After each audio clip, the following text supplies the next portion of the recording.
It is 5:02 p.m. and the Warwick City Council Finance Committee meeting is called to order. Need a motion for acceptance of the minutes. Move favorable action. Seconded. We have a motion favorable. We have a second. All in favor? Aye. Motion on the minutes from May 6th. I move favorable action. Seconded. We have a motion favorable. We have a second. All in favor? Aye. PCR 8319, the bid package. 2016-231, State of Rhode Island lamps, ballistics, and related electrical supplies found on page 1. Before we continue on, just want to let you know, as well as my colleagues on the Finance Committee and the members of the council that are present, our council liaison has run all the numbers, and there are adequate monies in the accounts. If you want to see them, they're right here.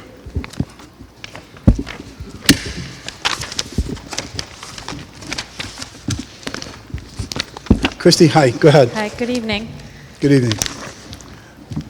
The Public Works Department is requesting to increase the cap on the bid for electrical supplies, $20,000 for a cap of $110,000.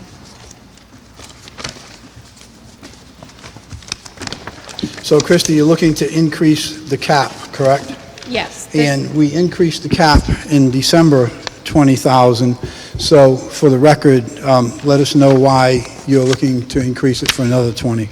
There was a project going on in Buttonwoods where the majority of the expenses went to, and then we have regular maintenance, light bulbs, things like that at the ice rinks, city buildings. That's basically where all that money went. Okay. And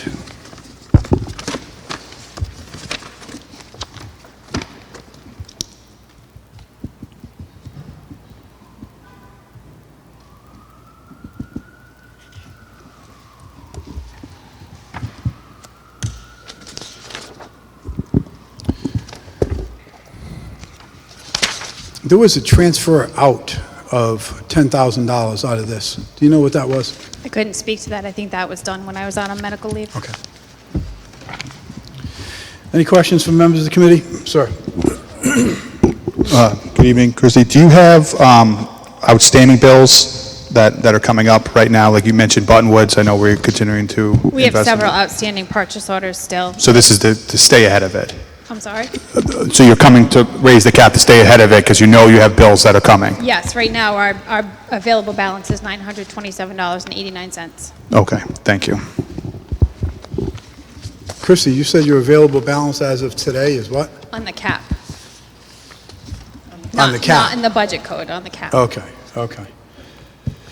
All right, any other questions from members of the committee? Any questions from the council? Any questions from the members of the public?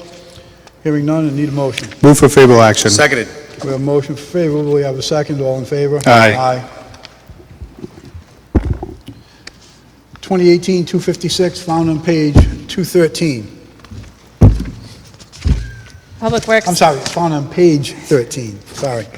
Public Works is requesting to extend the expiration only on this bid to December 31st, 2019. It will coincide with the Rhode Island DEM grant as well as the to allow the vendor to complete the project. And there's no monies requested, There is none. just a bid extension. Yes. Any questions from the council, from the committee? Any questions from the council? Any questions from members of the public? Hearing none, I need a motion. Move for favorable action. Seconded. We have a motion favorable, we have a second, all in favor? Aye. Aye. 2019-146, found on page 15. Scott Air Pack 75 breathing apparatus. Chief, how are you? Good evening. Jason, I'm our Assistant Chief of the Fire Department. Fire Department is requesting authorization under provisions of City Ordinance 612, alteration of contract, to increase the current award of bid 2019-146 from $24,000 to $34,280.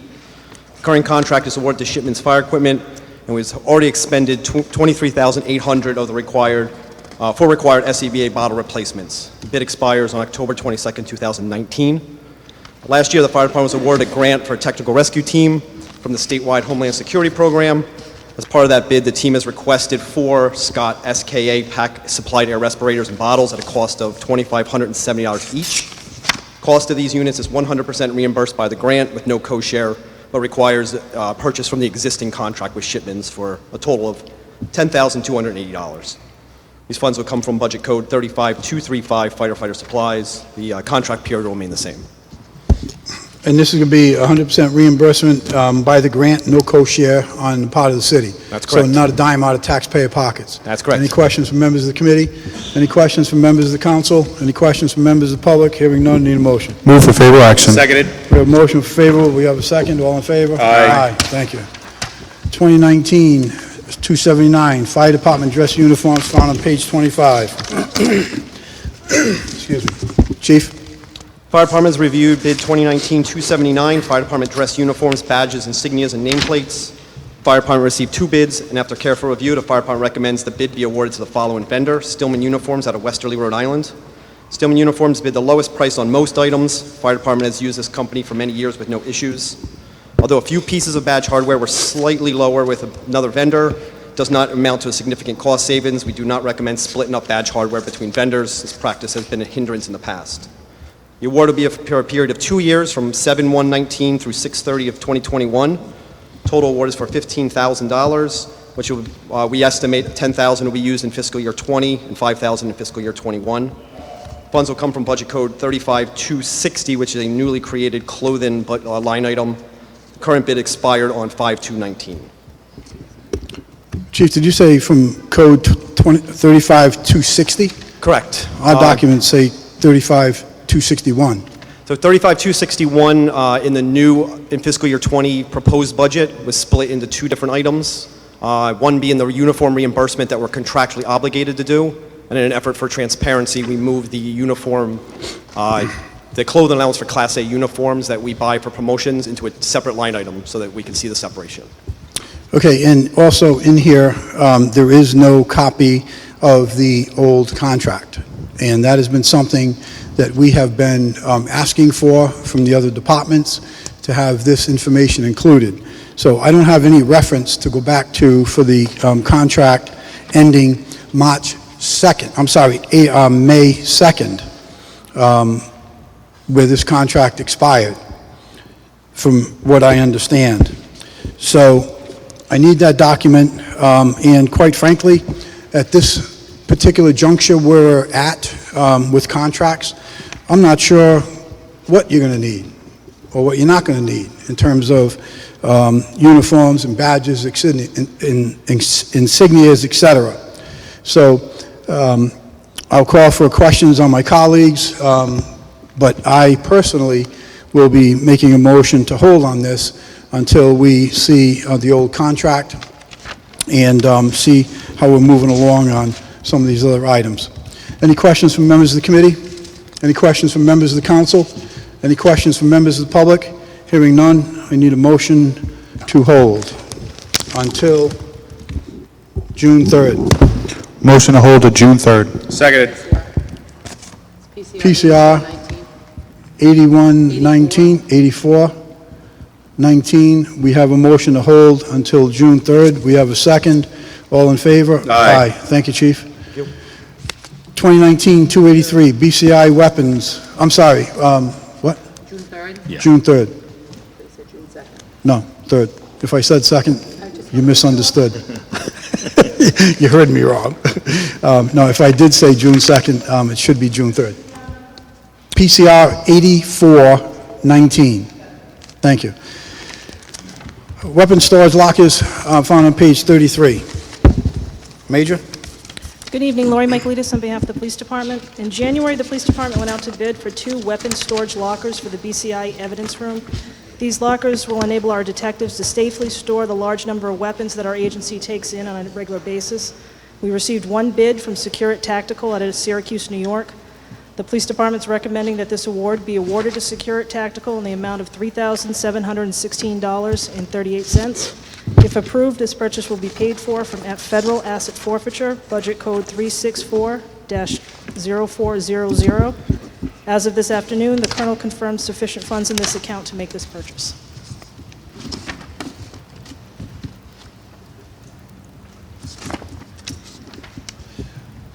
Major, can you say, this has been a tongue twister for a long time. Can you say asset forfeiture 5 times quickly? No, I'm only kidding. Okay, any questions from members of the committee? Any questions from members of the council? Councilman Sinapi. Councilman Sinapi, the mic, please.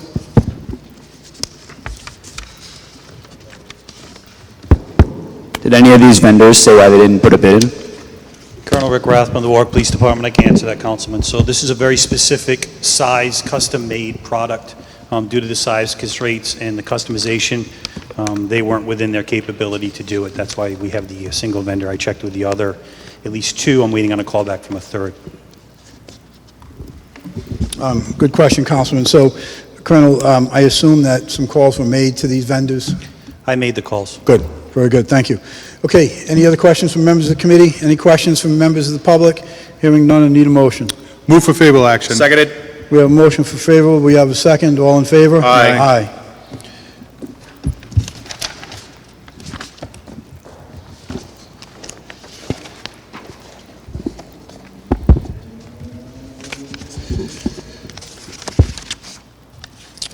Okay, 2019-258, sale of surplus and obsolete equipment, found on page 36. Christie? Public Works advertised for a... Christie, could you speak into the mic? Public Works advertised for a surplus sale, and we are requesting to award to the vendors that submitted the highest bid on the items listed in the bid package for a total revenue of $21,038.46. And, Christie, I believe I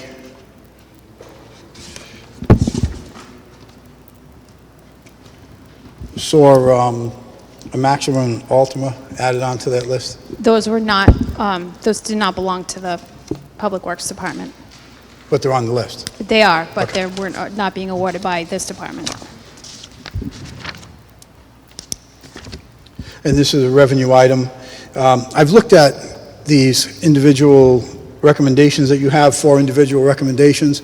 As a rule, you know the Finance Committee has refrained from going out to 3 or 4 different bidders, and the reasons were always the same because of sometimes it's better off to keep this narrow focused and encourage more people to bid so they don't have to worry about who's going to get, a 20-cent item and lose a $100 item. But what I see here in looking through this, in this case, it makes sense. So, I mean, it's up to you. I don't have a problem with it. I reviewed all these numbers, and again, to me, it makes sense. Any questions from the committee? Councilman McAllister. Thank you, Mr. Chairman. I was going to say the same thing. I think in this case, we're getting the highest price from each one that comes back. It's a revenue to the city. So I had a note to say the same thing. So I support this as well. Thank you, Councilman. Any other questions from members of the committee? Councilman Sinapi. 2 of the items that are on the list aren't listed as far as where they're getting awarded to, specifically 28 and 29. Was that on purpose? Those are not, those items don't belong to the Department of Public Works, so they would likely be awarded separately by the department that put them out for surplus. Councilman, those were the 2 items that I didn't refer to them by number, but those are the 2 items I asked Christie about a moment ago, the Maxima and the Altima. Okay, so do you have any idea what's going on with those? Or? Okay, thank you. This is split between 2 departments, and we didn't have the second recommendation, so rather than hold this up, we went forward on this. We're going to have the next recommendation for those 2 items probably on the next docket. All right, so do we need to take that off this list? No. That was an entire list of the Okay. whole bid. Any other questions from members of the committee? Any questions from the council? Any questions from members of the public? Hearing none, I need a motion. Move for favorable action. Seconded. We have a motion for favorable, we have a second, all in favor? Aye. Thank you. 2019-298, precast items for manhole and catch basins found on page 43. Public Works is requesting to award to the only bidder that submitted a bid, which is Old Castle Inc. Concrete, for the purchase of the components to build and repair structures. This is the second time this bid was advertised, and the first time it closed with no responses.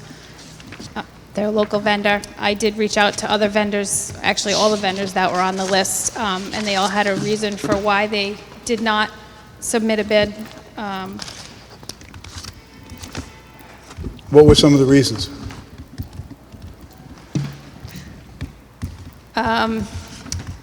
This particular vendor, we didn't have the right email. The two emails that we had were no longer any good, so we sent it to the right email this time. One was a masonry shop. They don't sell material. One doesn't provide the bid materials that we were looking for. One is an architectural firm. It doesn't apply to them. And then there's two vendors, Situate Concrete Pipe and Situate Ray Precast. They provide the heavy precast items, so it's not the small palletized items that this bid provides. And these numbers that we have in our book, those are net numbers? For the bid response? Mm-hmm. Yes, picked up. We don't get deliveries. They're local enough to us that we Yeah, I know. can just go pick it up. I so. saw their delivery charge, and after I hit the roof and called the director, he was kind enough to explain to me that you're not about to pay $340 to have a $2 item delivered, and that you folks do your due diligence and pick it up yourself, being that it's around the corner. So I got my answer on that question, which would have been a biggie. Any questions from members of the committee? Any questions from members of the council? Any questions from members of the public? Hearing none, I need a motion. Move for favorable action. Seconded. We have a motion for favorable. We have a second. All in favor? Aye. Aye. Thank you, Christie. 2020-027 crime scene supplies found on page 47. Major? In March, the police department went out to bid for BCI... Major, to the mic, please. If you don't get right on that mic, it's tough in here, I understand. especially when we've got a whatever going over. In March, the police department went out to bid for BCI crime scene supplies. These supplies allow our BCI detectives to thoroughly process any scene for evidence. We received one bid from Searchy Acquisition Company out of Youngsville, North Carolina. The police department is recommending that this bid be awarded to Searchy and spending be authorized up to $4,000 for this award. If approved, this purchase will be paid for from the police department operating budget, budget code 30-208, BCI photo and film. And did you reach out to the other bidders? I did. And what were their reasons for not bidding? At least a couple of vendors stated they didn't have everything or a good number of the items that were on the spec list, so they didn't bother. And a couple of companies stated that they have bid in the past and they had not received an award and therefore didn't want to spend the time completing the specs this time around. So if they weren't the low bidder, they didn't receive the award. Sorry. If you're the low bidder, sharpen up the pencil, become the low bidder, and we'll be very happy to award it to a lower bidder. Trust us, we'll be very happy to do that. Any questions from members of the committee? Any questions from members of the council? Any questions from members of the public? Hearing none, I need a motion. Move for favorable action. Seconded. We have a motion for favorable. We have a second. All in favor? Aye. Aye. 2020-031, brass fittings found on page 69. Good evening, Dan O'Rourke from the Water Good Division. We solicited bids from 15 different vendors. We received bids from 5, and we're recommending the lowest responsible bidder for all items.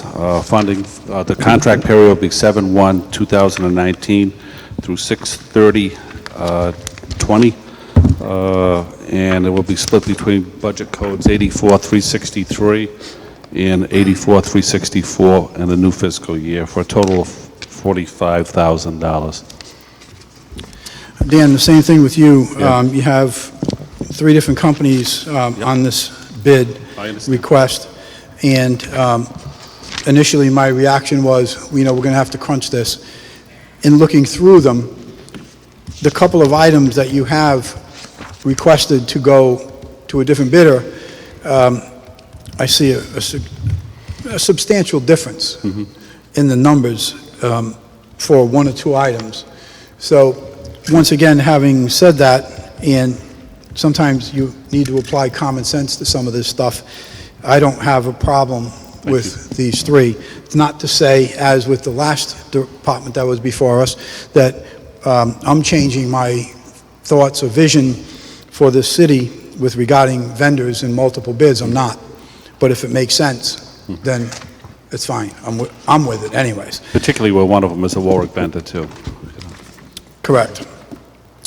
Okay, so any questions from members of the committee? Councilman McAllister. Yes, and Director, I also will be supporting this, and you want to be able to have a number of, be able to get these things. I mean, you had texted me earlier, last week, there was a water issue in Ward 7, and it was in the middle of the night, and you guys were out there fixing and stuff like that, so we want to make sure that you have, with our infrastructure here, we want to make sure that we have the equipment, so you guys can fix that right away, and you were on top of it. So I just wanted to thank you for keeping us updated on that, and I will be supporting this bid as well. Thank you. And also, for members of the committee and members of the council, Councilman Marola will be abstaining on this, so we are going to put this down as, at least in the past, he always has in this particular vendor, PCR 8519. Any other questions from members of the committee? Any other questions from members of the council? I have one. Sir? Is it purposeful that item number 30 is being awarded to two different vendors? Say again? As of now, item 30 is going to Warwick Windwater and John Hoadley and Sons. I don't know if that's on purpose or not. Number 30. You're looking at the hydrant bid. No, each of those items, Councilman, so where it says through 11-7, that's item 11-7, I believe, Dan? Yes, Okay. When you say items 2-1, that's item 2-1. correct. So it's not 2 all the way through 7. Correct. So I don't see 30. Actually, where is 30 listed in here? Councilman, where are you getting, it's listed in two Page spots? 77 of the bid package. Page what? 77. What's the next bid? I think he's, Oh, did I That's the skip on you? next bid. you're looking at the hydrant. Okay. That'll do it. That explains it, Councilman. Thank you. Any other questions from members of the committee? Council? Any questions from members of the public? Hearing none, I need a motion. I move favor action on PCR 85-19. We have a motion, we have a second? Seconded. Sir? Yep.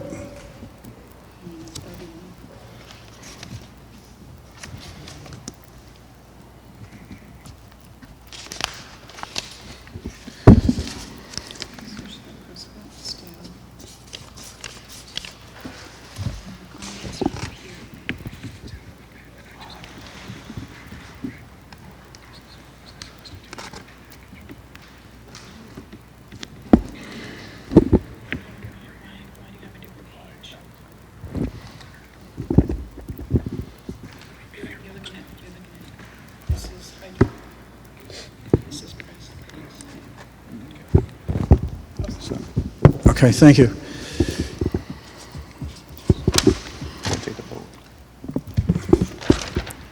Okay, we have a motion for favor, we have a second. All in favor on PCR 8519? Aye. Motion passes. Thank you. Thank you, Dan. Item number 10, 2020-035, post-type fire hydrants found on page 77. Okay, this is the annual bid again for post-type fire hydrants and accessories. The bid is set to expire on 6/30/19. This will be for the new period, contract period, 7/1/19 to 6/30/20. I'm recommending the lowest responsible bidders on all the items. We went out for bid. We received 6 bids, and I'm recommending it be split between 5 vendors. And I made notations regarding one of the companies called Hydroflow out of Texas bid aftermarket parts, and I attached, for your own reading, if you will, the warranty on Kennedy hydrants, Mueller hydrants, et cetera, that, in my opinion, would be voided if we went to a company out of Texas. And I spoke to them once about the issue, never got back to me, left another message again. Obviously, there's an issue with it. I mean, they were half the price. And speaking to the manufacturers of Mueller and Kennedy, it could present a real issue if you're using cheaper aftermarket parts. So We're dealing with health and I safety. saw that, Dan, and Unless you have any questions. initially my thought is, Yeah. so where is this pot? Where is it installed? Is it above ground, below ground? Both, actually. You know. So in some cases, It wouldn't if be the you have a hydrant pot- itself. This would be like replacement parts, if you will. So in some cases, if you have a pot fail Correct. and it's underground, it's a significant cost to get to it. to dig it up, to make the replacement, an inconvenience to the people who were getting the water at the time, It could be. and an aftermarket pot, the chances are greater to have a problem. Not to say you will, but in this world of chance, is it worth taking the chance? I wouldn't want If to you were be- talking about a bolt on the top of the fire hydrant, I would say it's worth the chance, motion denied. But if you're talking about something that's below ground that could give us a significant cost far beyond the savings, then I don't think it's worth it. My particular stance on this, again, I'm going to support all the vendors, because as I look at the price spreads and the numbers, it makes sense to me. Any questions from members of the committee? Any questions from members? Council Sinapi? Same question I had before, except now correctly. Oh, good point. Okay, if you could answer that, because the councilman is right, you're showing number 30 for two vendors, Warwick Windwater and John Hoadley. Is there a reason, or was that a typo? To be honest with you, I don't know. I'm going to guess it's a typo. And Pick usually one. We'll pick Warwick Windwater, being a Warwick company. Warwick How's Windwater. that? Okay, so we're going to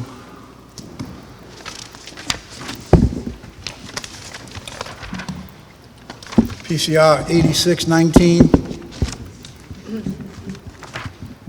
And we're going to need an amendment before we do that. Any questions further from the committee, from the council? I have one quick question, Sure. Mr. Chairman.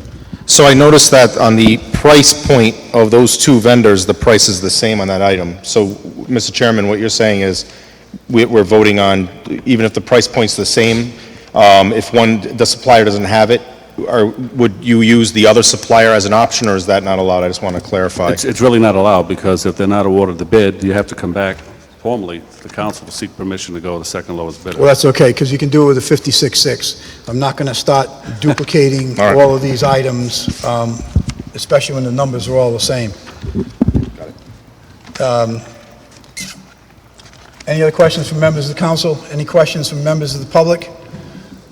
Hearing none, I need a motion to amend on PCR 8619.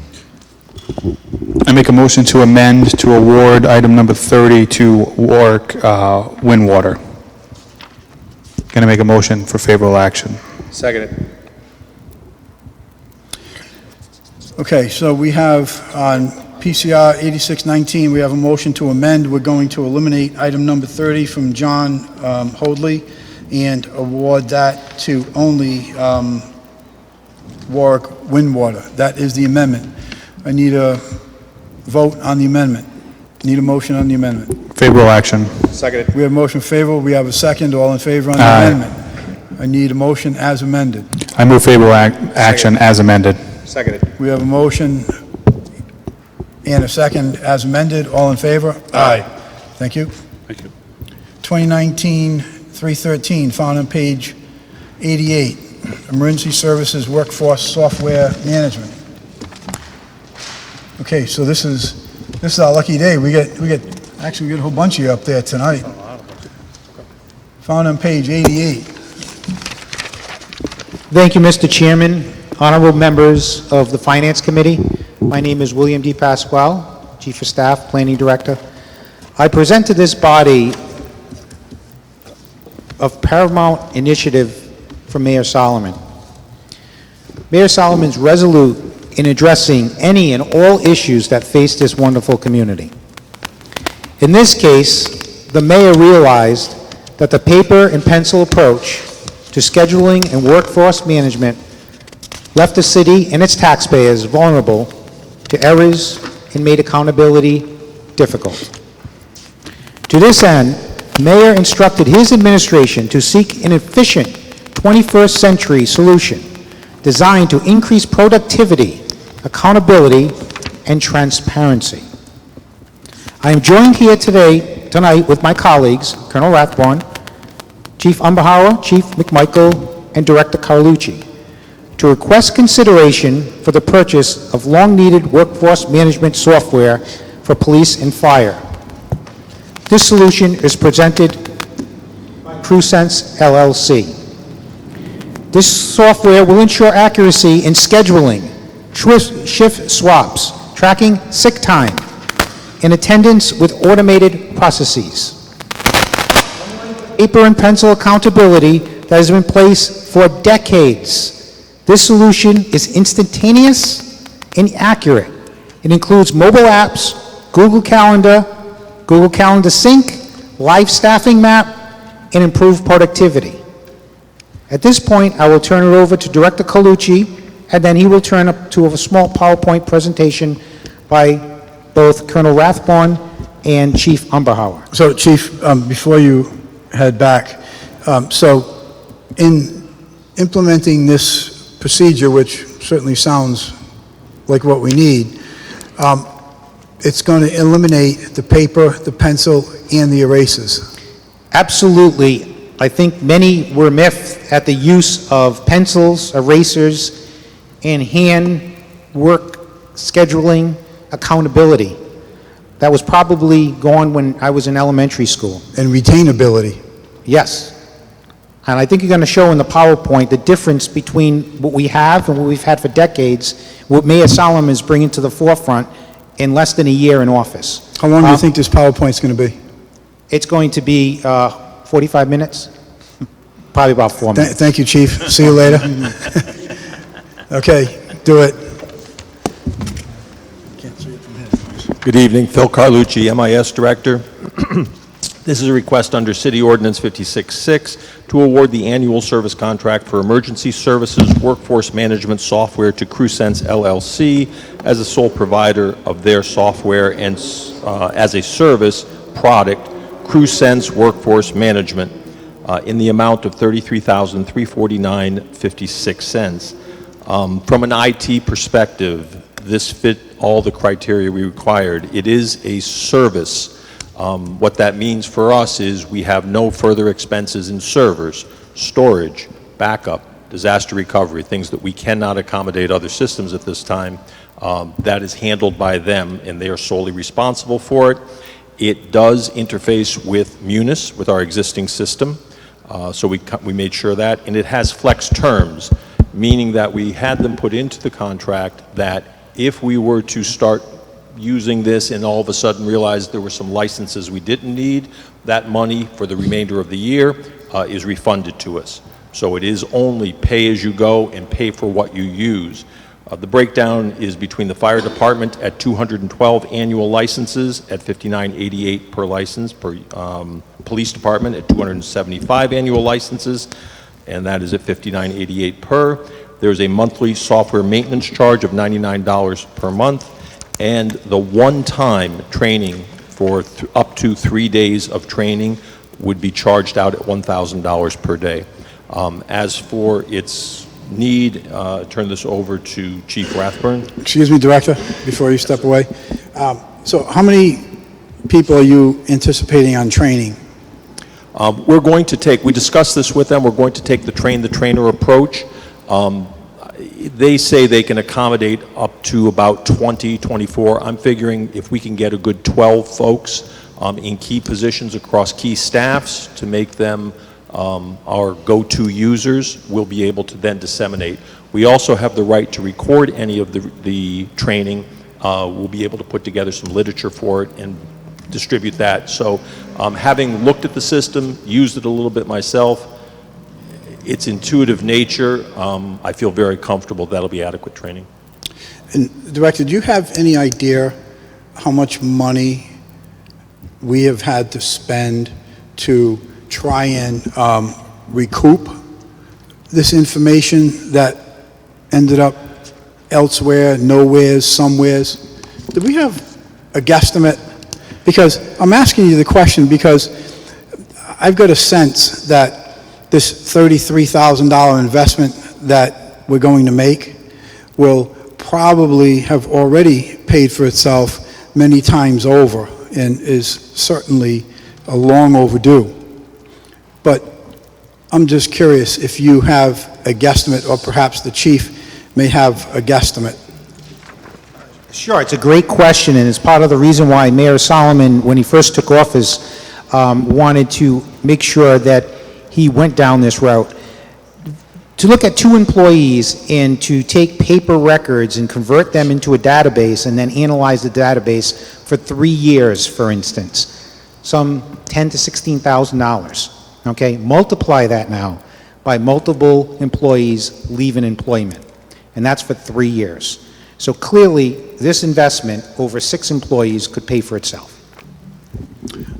That's what I thought. Thank you for that, Chief. Next, any other questions from the committee for Phil? Councilman Sinop, you have a question for Phil? Yes. In the event of a data breach, are we going to be indemnified? Yes, they cover off in their contract, they cover off on the responsibility of the data.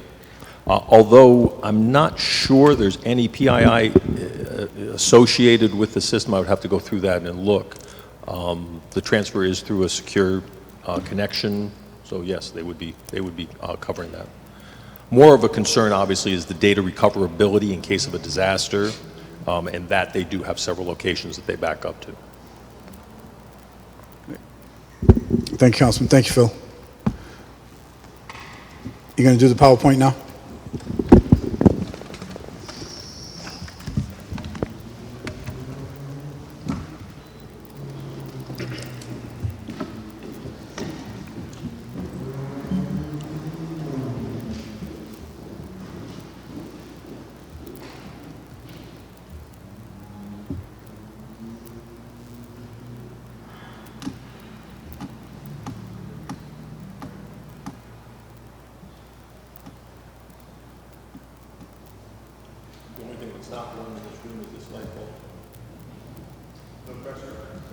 There you go.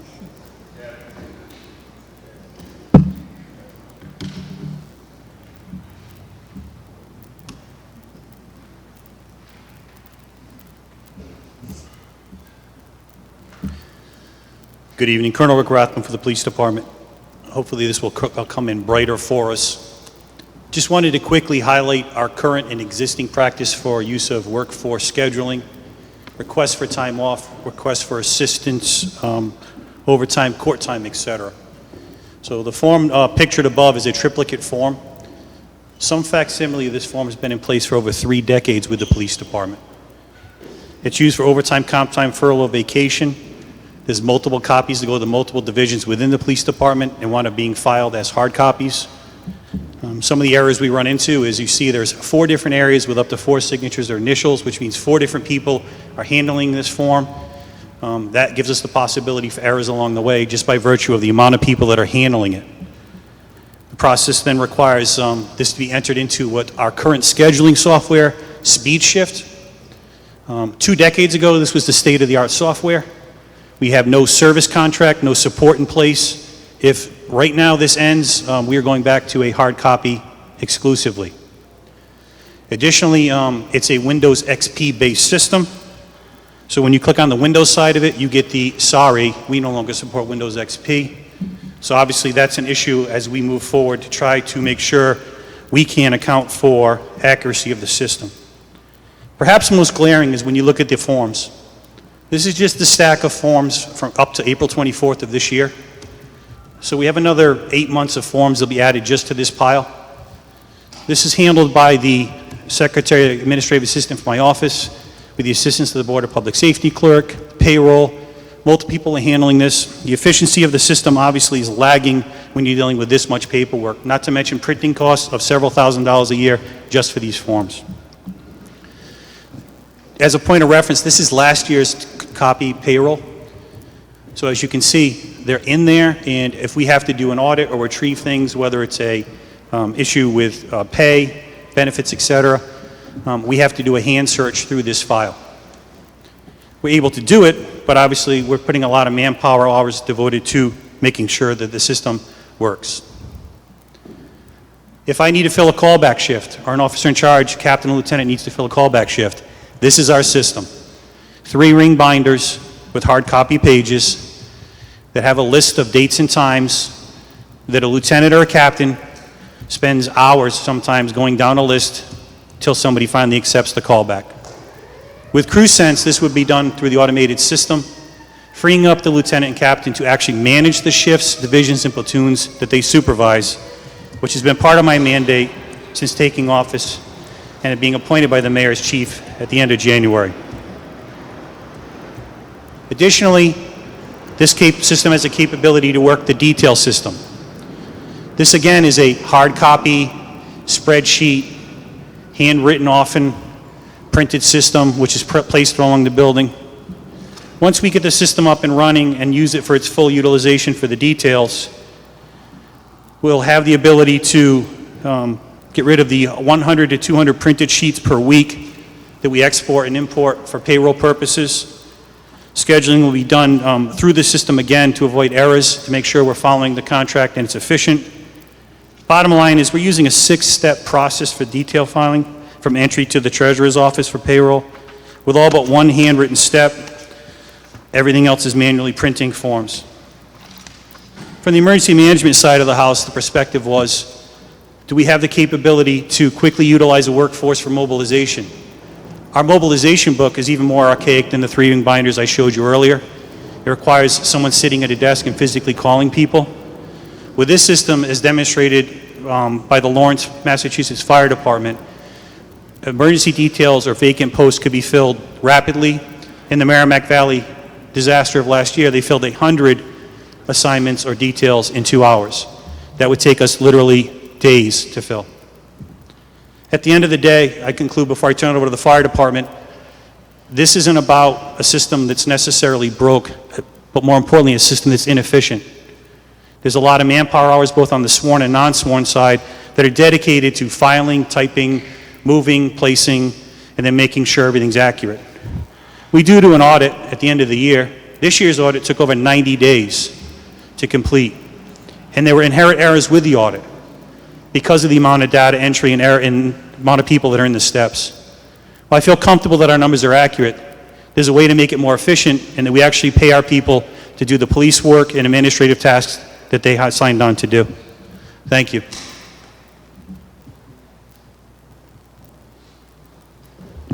Chief, I'm out from the fire department.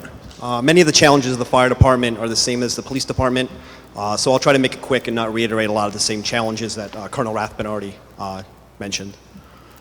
So this is our current software. It's FD Manager. It's about 2 decades old. Just like the police department, it also is no longer supported. It's built on a 2002 Access database, and it is a Windows-based program, which means the software needs to physically be installed on any computer that needs to be able to access this information. The on-duty personnel and the shift accountability is in the computer. It's not available to anybody in the street or to a battalion chief who's on the road and needs to quickly access an accountability at a fire or track any of the technical specialties that our members have, such as divers, hazmat technicians, technical rescue personnel. The sick leave record for the fire department goes through a process, and you'll see a lot of the same process here where we go from paper to computer, back to paper, back to computer again. And clearly that's riddled with errors that can occur as you move between one and the next. So a member takes a sick leave. What happens is that battalion chief then records it in the computer, and it fills the vacancy. The fire administration prepares a payroll report. That unused sick time then goes into a 3-ring binder like the one you see in the picture. And that also is responsible for not only tracking that sick day, but also the accrual of the sick time. It's a pen and paper document, now pen and paper, document with an Excel reconciliation. So we only use Excel just to reconcile those numbers. 2 different people do both those jobs. And there's no entry log, there's no security controls, and obviously no automated technology to do the accrual. We have to do it manually. For change of shifts, they fill out a worksheet, which is only a work form. It's designed to be signed by the people who want to make the change of shift and by the battalion chief and the officer in charge. And then that paper is entered into the computer. That is they bring the 3-ring binder similar to the police department. When we need to do a callback, it comes from one of these binders depending on the callback type that they're requested. There's actually 2 copies of these binders because we have 2 battalion chiefs. Either one of them can get a phone call that needs to fill a vacancy. So multiple times a day, those 2 battalion chiefs have to synchronize their binders with handwritten notes.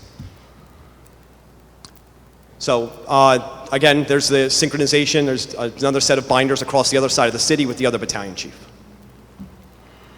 Vacation accruals mimic the sick accruals. If somebody takes vacation at the beginning of the year, we assign all the vacation days throughout the entire year, but those get changed pretty frequently throughout the year, and all those changes are handwritten notes. Those have to be written in the binder for the battalion chief, logged into FD Manager, and then put on this accrual sheet at the administration. If they need to hire a callback for regular overtime, it comes on a sheet that looks similar to this. They use 3 different ways that we do callbacks, depending on the type of callback we're doing. Some of them it's the person who has the least, some of them it's a constant rotating basis. 3 different systems managed in 3 different pieces of paper. This is for callbacks. This is for callbacks off shift if nobody on shift can take it. And then if there's a fire watch, it's a whole nother binder of people with a different list. All handwritten this time, and then entered into Deputy Manager. Actually, this fire watch detail form is never actually entered into the computer system, as it doesn't have the capability to do fire watches. So it's only handwritten. Emergency contact information is also stored in handwritten binders that the battalion chiefs have. Clearly, you know how often that changes day to day with our 200 firefighters. Not always do all 3 places that this paper exists get synchronized together. It could cause, with this health information, the emergency contact information could cause some bad things to happen. The fire payroll process is one of our biggest challenges. What happens is the payroll is entered in FD, accountability is entered in FD Manager. The administration prints that out on a weekly report. The payroll department at City Hall submits a computerized version, like the one you see in front of you, of the payroll sheet. The fire department hand writes all of the variations to this standard payroll onto the sheet, submits it back to the city. The city then enters it into the computer system. This new system, as the director said, will obviously export in an electronic version. So you electronically enter the information and then electronically enter it out once it's checked. We also have a large need for callback for emergency applications for large incidents. Right now, it's a battalion chief who's at an incident trying to make phone calls on his cell phone while working an incident. The notification system is very robust and allows us to quickly not only call people back to a scene or call people back to stations to cover the rest of the city for routine calls, but it'll also be able to notify people in advance of a big incident, so people that are away, are busy, or have other things going on can end what they're doing and start to get ready to come in. This is an example of some of the screenshots we took of the system that we have up and running right now as a demonstration. Here's an example of a sick leave report showing obviously the actual accruals and usage. Obviously you're not going to be able to see it because of the small font. It's a very robust report and does a lot of good analytics you can see on the left side for us, real time. There's a sample leave accrual. It'll automate the accrual of both vacation and sick time and track both disbursements of those accruals. And here's the change of shifts. Instead of having 3 people, 4 people sign a piece of paper that then gets destroyed, what would happen here is the whole thing would happen electronically, and the whole thing, as you see above you as an example, is audited, the date, the time, who did it, and when it happened and why it happened. And that's recorded permanently. Here's the final example is a shift sheet accountability form. The sheet I showed you in the beginning for a battalion chief gets printed out like the one on the right. He then carries it with him with a color-coded highlighted marker that shows the technical specialties of all those members. And on the left is the new computerized version of that, which is real-time, accessible not only by any computer with an internet access, but also by a mobile app. The center shows you the mobile app version, the left shows you a notification, the right shows you an example of the accrual screen.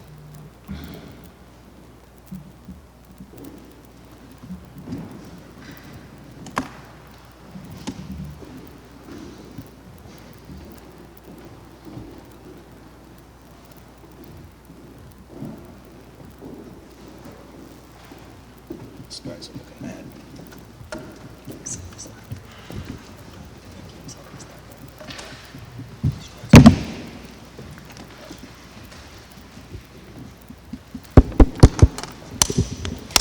Thank you, Mr. Chair. Thank you, members of the Finance Committee. That concludes our presentation. I hope you found that very insightful. Remember the year 2000, 20 years ago. That was a long time ago. I was a lot younger then. Mayor Solomon, as a mayor, is very proactive. What he did in a short one-year span with looking at the challenges that face the city to bringing us to this point should be something that we all can build off of. The journey over the largest mountain begins with a step, and he will continue to make these steps for progress and efficiency. I ask for your support, and thank you very much. Thank you, Chief. Thank you to all the chiefs and Phil for your presentation. I got to tell you, it's pretty disturbing to see this stuff here, firsthand written stuff, paper, pencil, erasers. And it's particularly disturbing to see that we've been a $330 million corporation that has been running on autopilot. It's been running on autopilot. There's been no accountability. There's been no oversight. And that's a prescription for disaster. Paper, pencils, erasers. It's the result of autopilot. Prior to Mayor Solomon taking office, the city's been on autopilot. And it certainly is a major step forward in correcting some of the problems that have been occurring for many years. Certainly it's not anything that is going to happen overnight, but let the word be told that between the mayor and the city council, we are diligently working on that daily. And this is a huge step forward and certainly worth a $33,000 investment that I'm more than happy to vote for. Any questions from members of the committee? Councilman McAllister.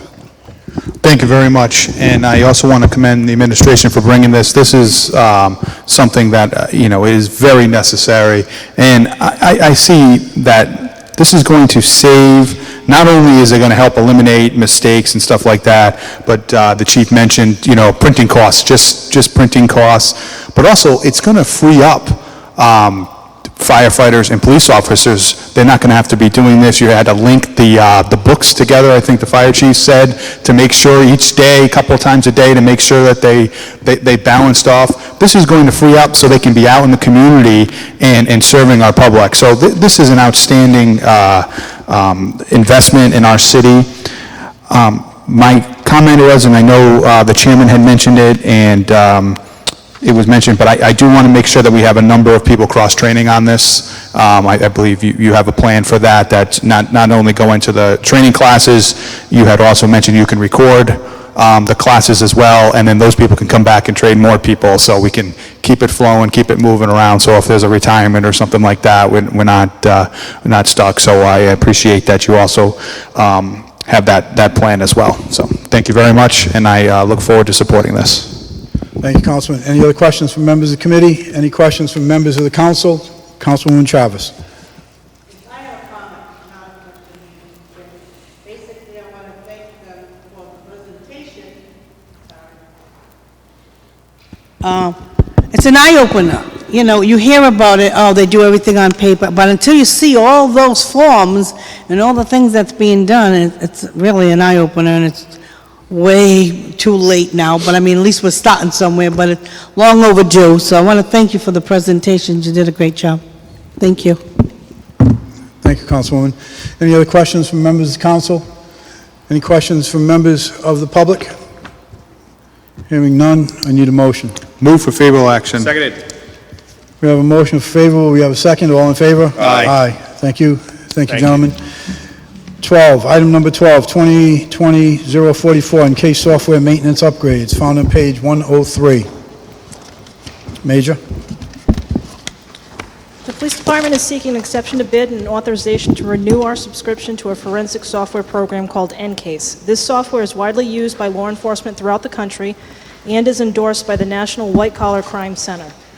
This software is used for the forensic examination, analysis, and extraction of data from a variety of electronic devices.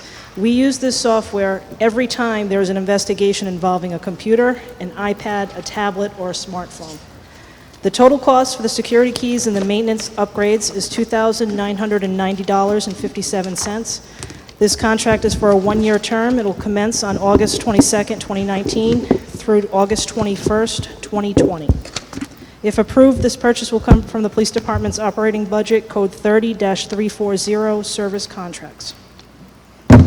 Any questions from members of the committee? Councilman Sinapi, member of the council. Was there any consideration for other modules or other software like FTK? I'm sorry? Was there any consideration for other forensic software like FTK? Not in this particular case. It seems they all have different specific capabilities, and the capabilities interface with one another. So this particular software does things that FTA does not. Ready. Any other questions from members of the council? Any questions from members of the public? Hearing none, I need a motion. Move for favorable action. Seconded. We have a motion for favorable. We have a second. All in favor? Aye. Thank you, Major. Item 13, 2020-045, participation in State of Rhode Island Analyst of Impediments of Fair Housing. Excuse me, Mr. Chairman, I'm going to abstain from this out of abundance of caution. I'm on the Board of Rhode Island Housing, so I'm going to abstain from this bid. This will become PCR 8719 with Councilman McAllister abstaining. Be sure to fill out that form.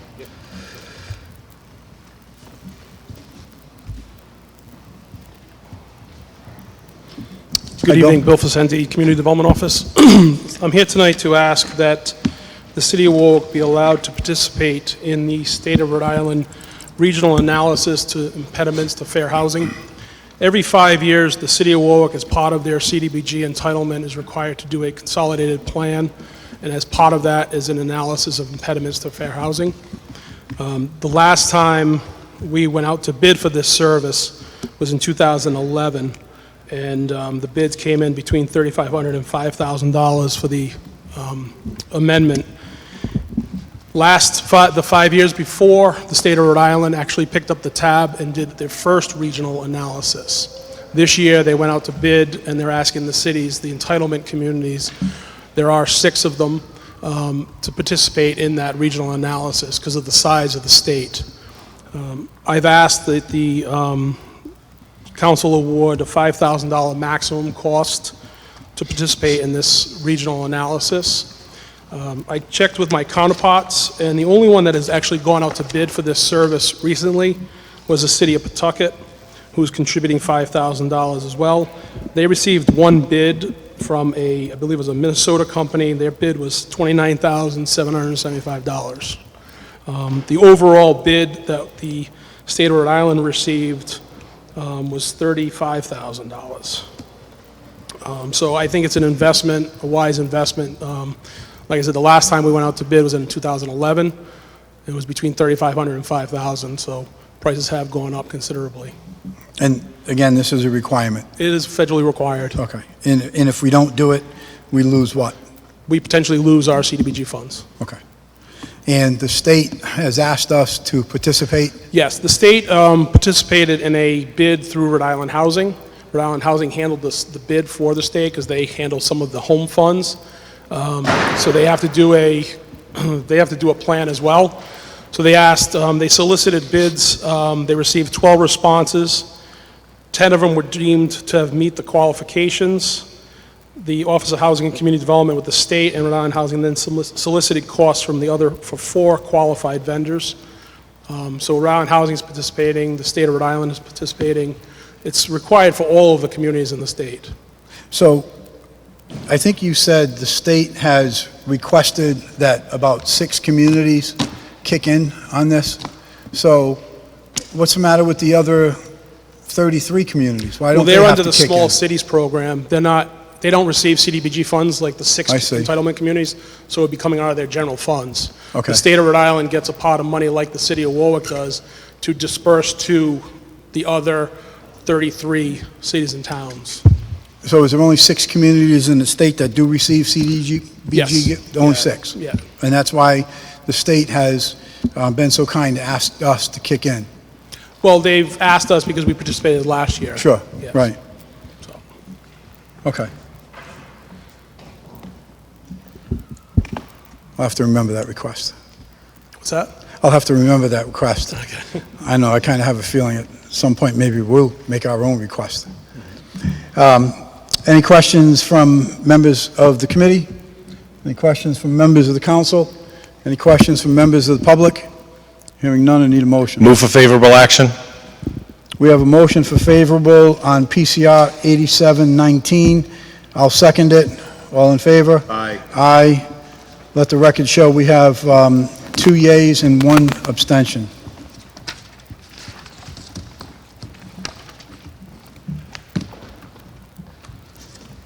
Welcome back, Councilman.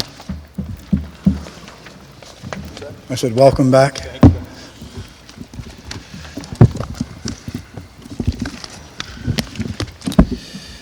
Okay, moving on. Once again, acceptance of the minutes of April 22nd.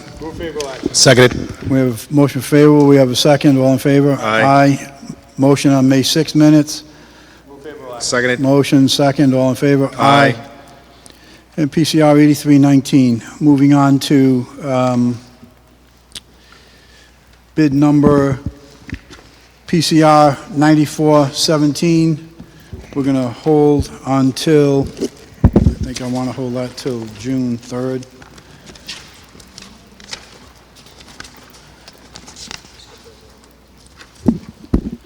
I'm sorry, Pension Board, PCO 719, we're also going to be holding that as well, so.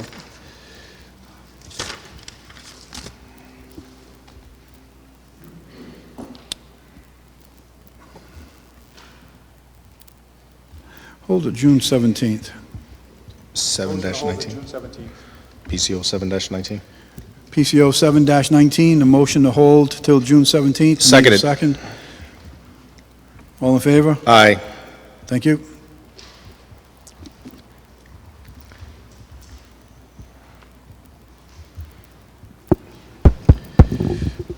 Okay, bid PCR 9417, hold till June 3rd.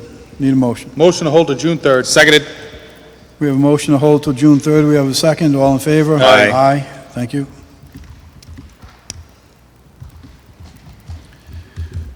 PCR 14817, installation of sprinkler at the Cooper Building. Need a motion to hold till June 3rd. Motion to hold to June 3rd. Seconded. We have a motion to hold till June 3rd. We have a second. All in favor? Aye. Thank you. Ayes have it. Motion passes.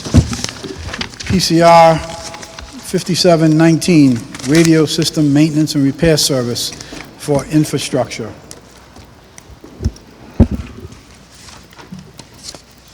Major? In March, the police department went out to bid for radio system maintenance and repair services under bid 2019-266 and received only one qualified bid from one vendor. The police department is recommending that this award be awarded to Cyber Communications of 90 Colorado Avenue, this city. The police department has used this company since 2009 and has been satisfied with their response to emergencies and the services they are able to provide. Cybercom did include an option to purchase a second year at the same price with no increase. If approved, financing would come from the police department operating budget, code 30-340 service contracts, for a total not to exceed $34,648 over the life of a 2-year contract.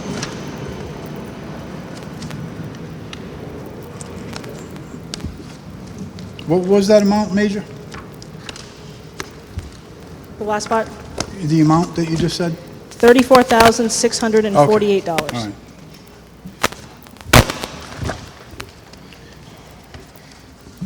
And that was held from the last meeting, correct? It was held for 2 reasons. One, the quote itself was a little disorganized and it was hard to follow. The second reason, there was actually a quantity error in the quote that was submitted to us. So we clarified both of those.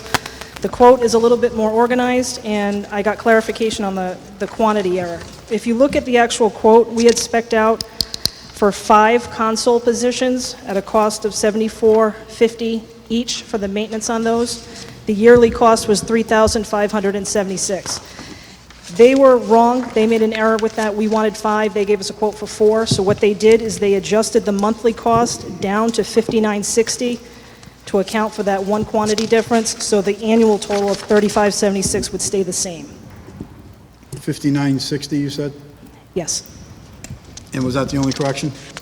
There was another quantity error, but that particular item is out of, is at end of life, so it was time and materials anyway, so they didn't quote a dollar figure.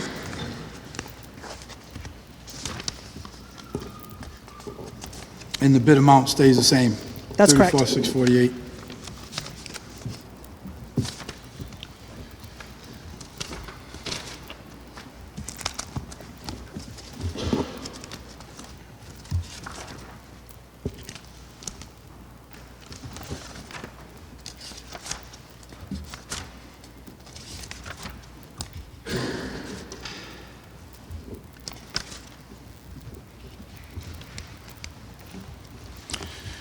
All right, any questions from members of the committee?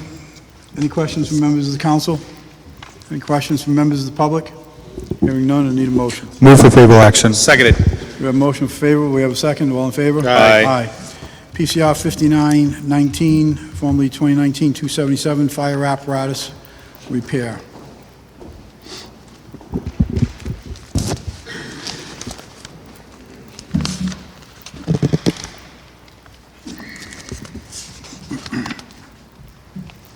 Christie, go ahead. This bid was held to get some clarification on the parts lists that the vendors were offering. I'd actually like to amend this award. There are two vendors that we would like to remove because of the Pascal, because of they will only do engine and transmission and shipments. Primarily, we send out only for major repairs the majority of the time, and they're charging 10% over invoice because they subcontract. Did you say you want to remove Pascal? Pascal, yes. Where are they?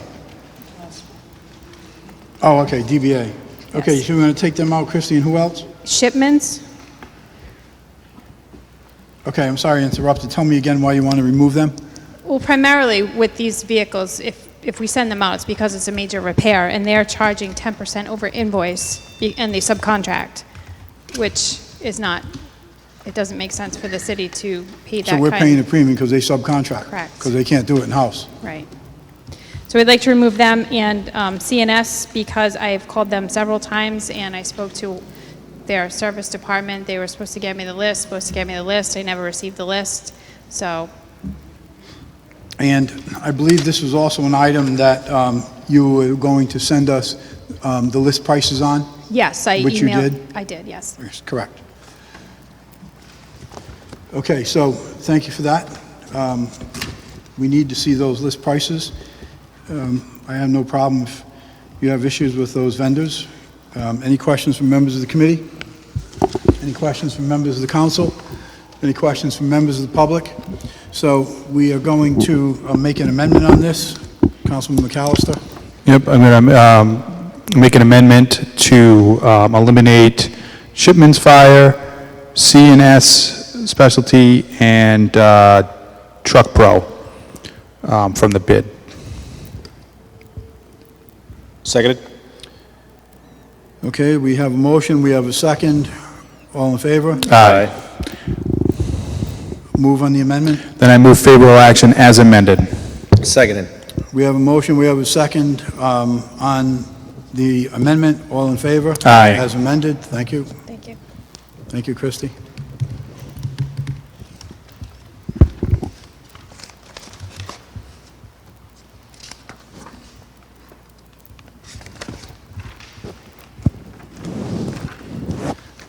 PCR 6216, formerly 2020-019. Christie? I'd like to request to hold this until June 3rd meeting. Hold till when, Chris? June 3rd? Hold till June 3rd. I need a motion at the request of the sponsor to hold till June 3rd. I make a motion to hold to June 3rd. Seconded. We have a motion to hold till June 3rd. We have a second. All in favor? Aye. Thank you. Thank you, Christie. PCR 7219, 2020-008, City of Warwick and Warwick Public Schools Medical Pharmacy and Dental Benefits. Brian? Good evening. Good evening. Brian Sylvia, Finance Director for the city. The administration is requesting to continue this item until June 3rd. New information has become available, and the mayor is requesting that the administration take the necessary time to review it and do its due diligence on behalf of the taxpayers. Any questions from members of the committee? Any questions from members of the council? Any questions from members of the public? Hearing none, I need a motion to hold until June 3rd. Motion to hold to June 3rd. Seconded.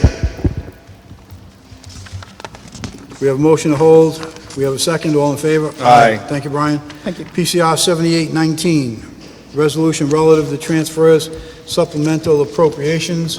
We're going to hold that until June 3rd. I need a motion. May 31. I'm sorry? May 31? Because that's the first meeting. Oh, that's correct, yes. Okay, sorry, yeah, May 31. Motion to hold to May 31. Seconded. We have a motion to hold till May 31. We have a second. All in favor? Aye. Item 7919, same thing. Need a motion to hold till May 31st. Motion to hold to May 31. Seconded. We have a motion to hold. We have a second. All in favor? Aye. Thank you. Finance Committee is adjourned at 6:12. Thank you very much, everyone.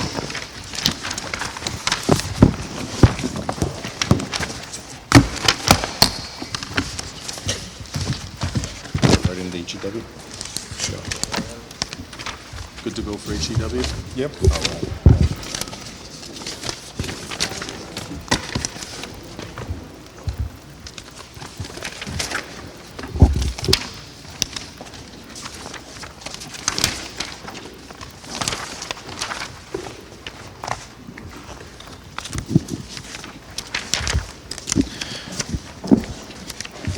Good evening. The time is 6:13 PM. The Health, Education, and Welfare Committee is now open.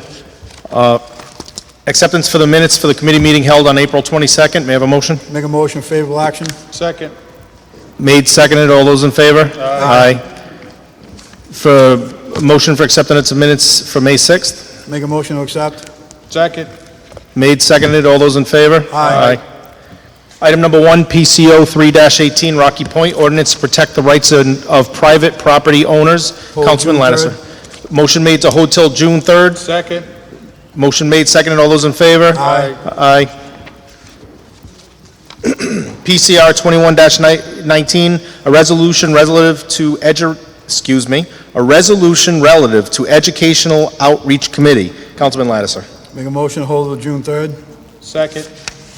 Motion made to hold till June 3rd, seconded. All those in favor? Aye. Aye.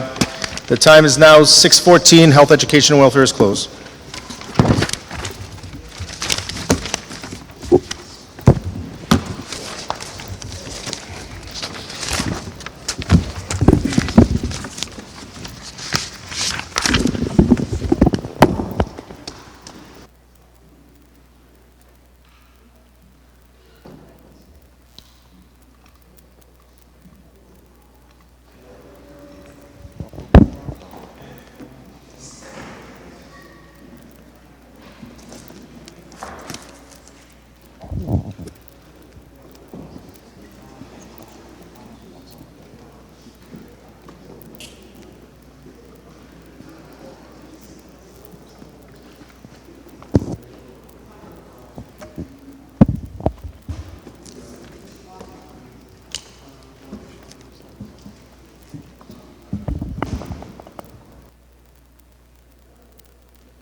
I call the ordinance committee at 6:18.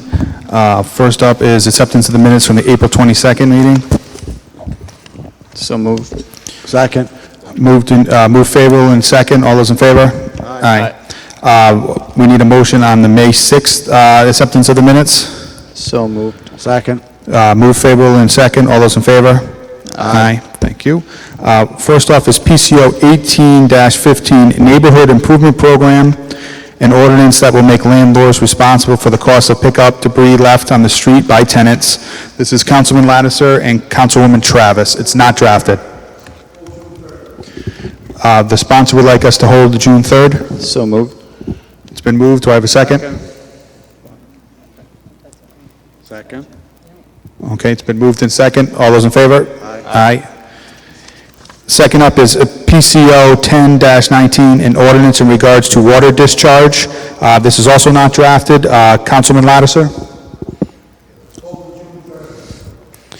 The sponsor is requesting we hold to June 3rd. So moved. We have a motion. Second. A second. All those in favor? Aye. Aye. Thank you very much. And a closed ordinance at 6:19.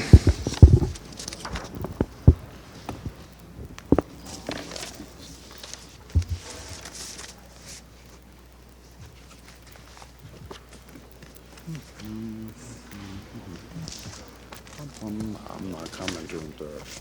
I brought this up in November. Nobody wanted to talk about it. I don't care. I'm not on this.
So public safety will convene at 6:21.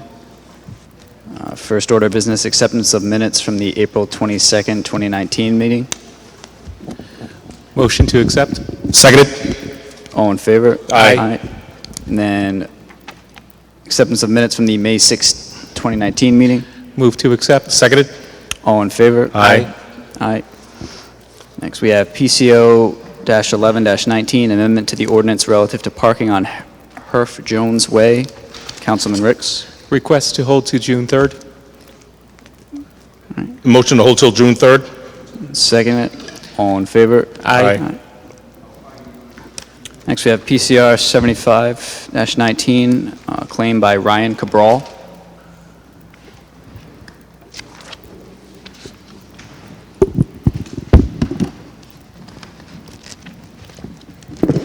So if you could just state your name into the mic for the record. Ryan Cabral. All right, and you have damage from a snowplow to your mailbox. You got 3 estimates. The department has recommended approval, and you correctly filled out the affidavit. Does anyone have any questions on this for the committee? From the committee, rather? Any comments? I'd just like to thank you for taking the time to get these estimates and to come to appear, and also taking care to fill out the form correctly. Thanks. It may seem trivial, but it's a big problem we have here, so yes, thank you. Any other questions from members of the committee? Any questions from members of the council? Any questions from members of the public? Seeing none, we can entertain a motion. Move for favorable action in the approval of this claim for 8613. Second. All in favor? Aye. You're all set. Thank you. So next we have PCR-76-19, claim by Shirley Brown Mullen.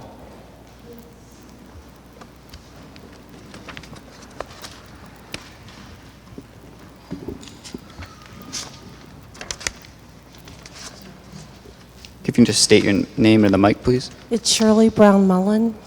All right, and you have damage from a pothole. You got 3 estimates. You correctly filled out the affidavit, and the department has recommended approval of the claim in the amount of $300. Are there any questions from members of the committee? I would similarly thank you for taking the time to get the estimates and properly fill out all the paperwork. I see that the time here, it was March 17th, and the time was 11:45 a.m. What the, sorry, I'm just gonna, would you, it was well lit outside, it was during the day? It was. Okay. Yes, sir, it was. What would you say the weather was like? Was it clear or rainy? I know. Cold, I remember It was being cold. Up until, Friday. I believe it was a decent day. Yeah, okay. I mean, the problem was, traveling, cars, and it was Sure. like, bam, it was like, Okay, that's a quick relive of what happened. thank you. It's okay. I'm all set. Thank you, Mr. Chairman. Any further questions from members of the committee? I'd also like to just say that Jefferson Boulevard, narrow lanes, I think everyone who travels on it knows how bad the condition of that road can be, and part of it just has to do with the amount of travel and heavy trucks and age of the road, but yeah, I have no issues approving this claim. Yeah, based on the pictures, the pothole's location certainly was not helpful. Are there any questions or comments from members of the committee? Any questions or comments from the council? I don't know. Honestly, no. I'm avoiding that pothole. All right, and you are aware that we can't provide more than $300 for this claim by law, right? I'm sorry, what? Are you aware that we cannot provide more than $300 for this claim by law? Yes, sir, I read that, yes. All righty. Any further questions from members of the council? Seeing none, we can entertain a motion. Move to approve claim in the amount of $300. Seconded. All in favor? Aye. Aye. Thank you so much. Thank you. Thank you.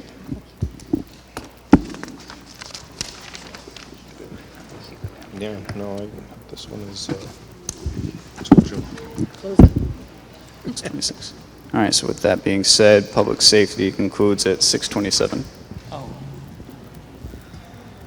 Oh, okay, that is it. Thank you. What happened?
This is the Intergovernmental Committee meeting for May 20th, beginning at 6:28.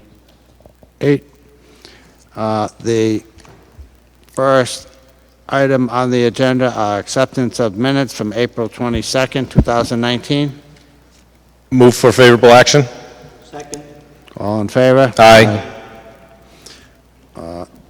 The minutes, the acceptance of the minutes from May 6, 2019. Move for favorable action? Second.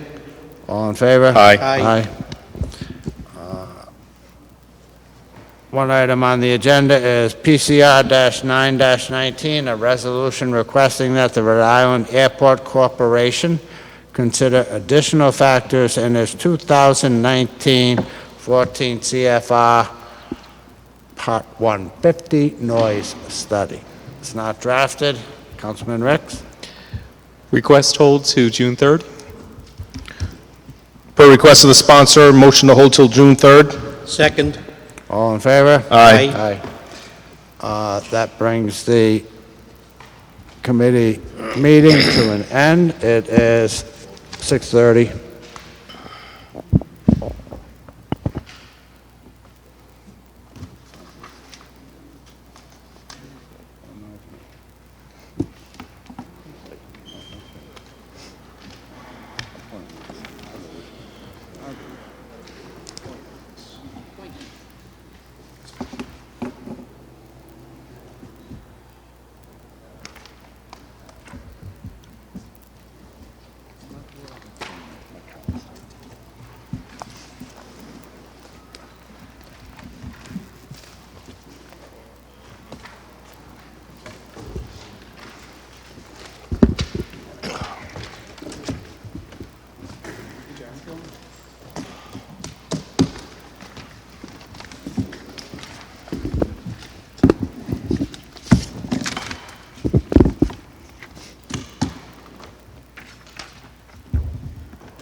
It is now 6:30 PM. The Committee on Appointments is now open. The first order of business is the acceptance of the minutes from the April 22nd meeting. Do I hear a motion? Move to accept. Second. All in favor? Aye. The next order of business is the appointment of Donna McDonald to the Board of Canvassers.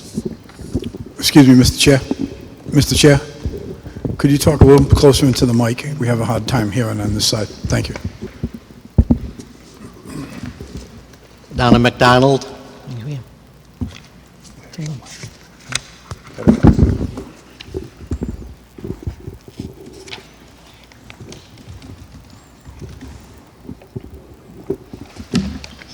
Good evening, Donna.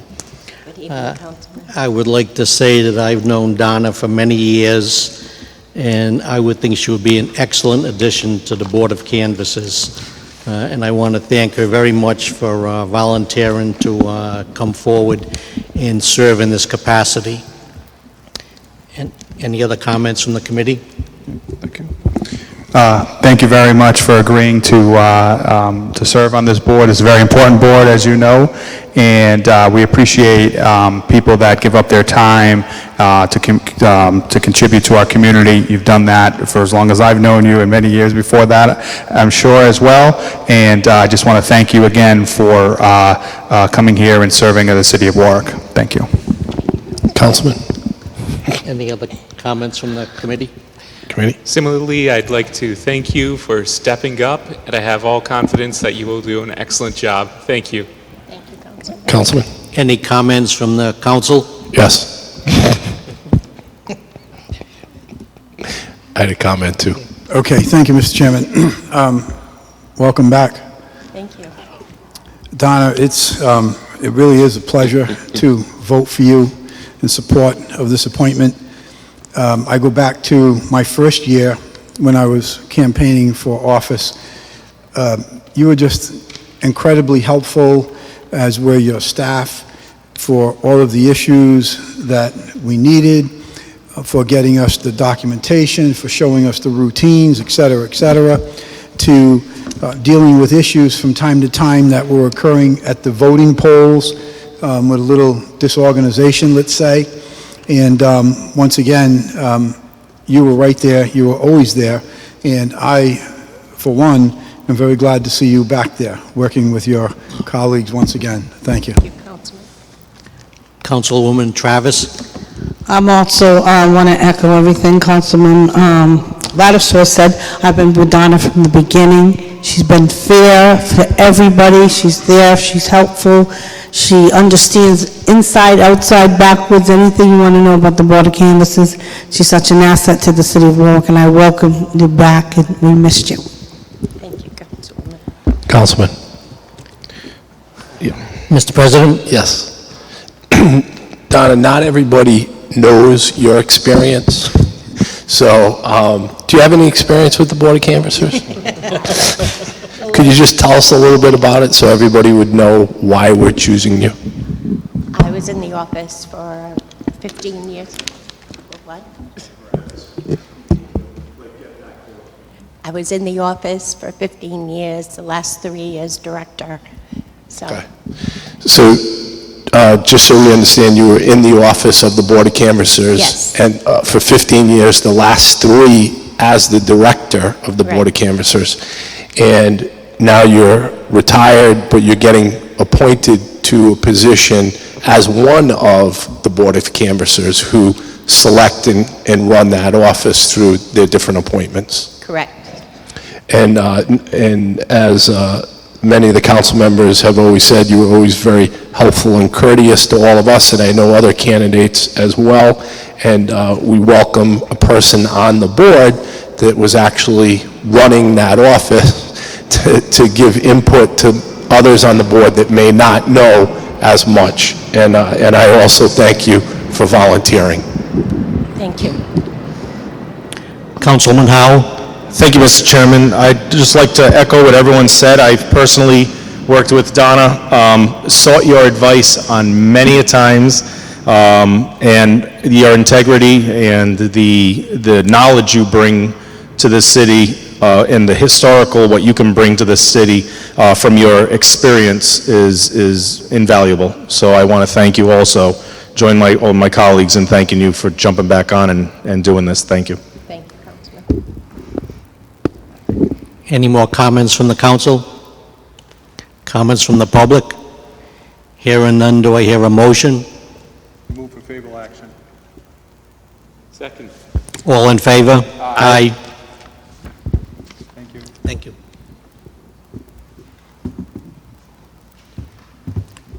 It is now 6:36. The Committee on Appointments has now closed.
Hopefully he shows up on time.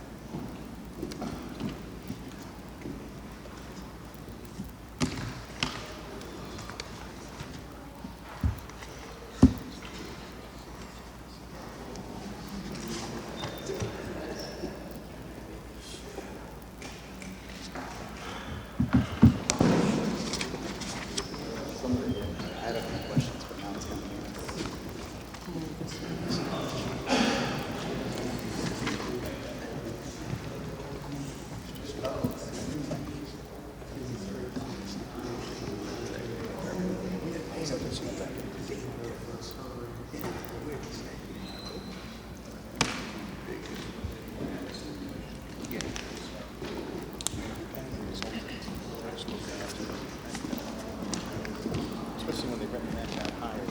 Yeah, you know what I mean? Yeah, you want me to put my neck out, like, tell me the reason why.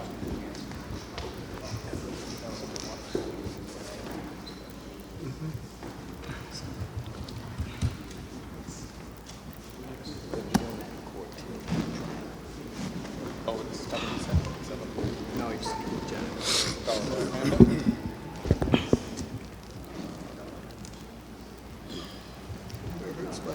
We got a public hearing? Where is everybody?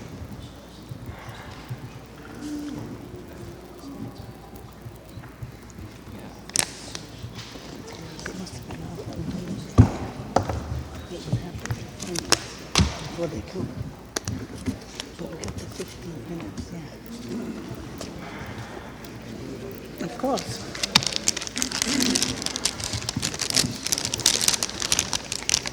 Open my sinuses, I can't get my things off the thing. It is.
City Council Committee on Public Properties, Land Use, and Community Affairs comes to order at 6:45 p.m. First, we have the acceptance of minutes from the committee meeting held on April 22nd. Do I have a motion? Yes, I move that for acceptance. Second. All in favor? Aye.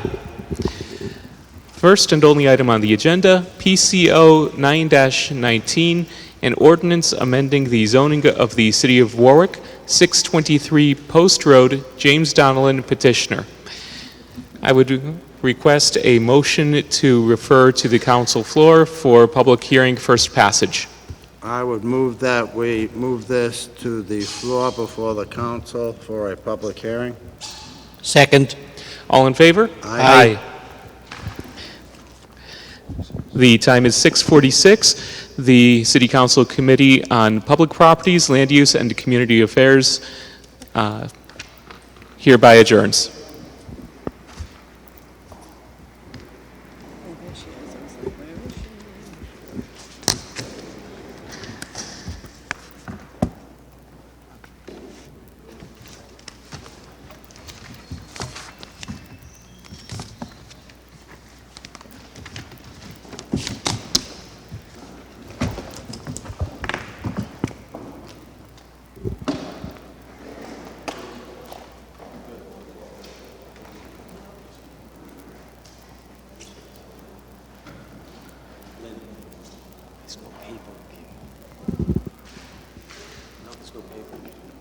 No, I was watching online for the past hour. There's nothing there.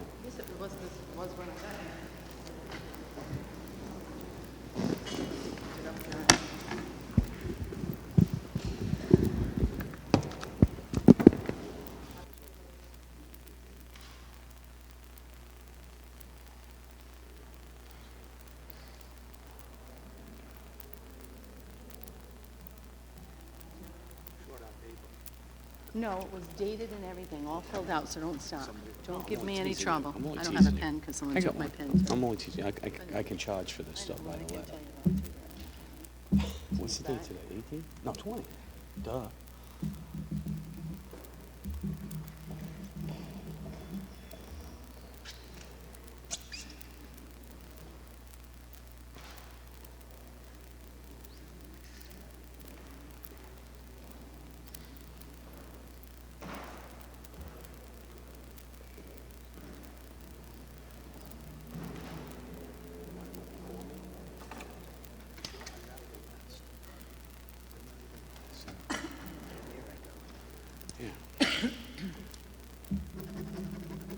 You didn't have to do that. No, because if there's any leftover time, the last person gets to use the leftover time.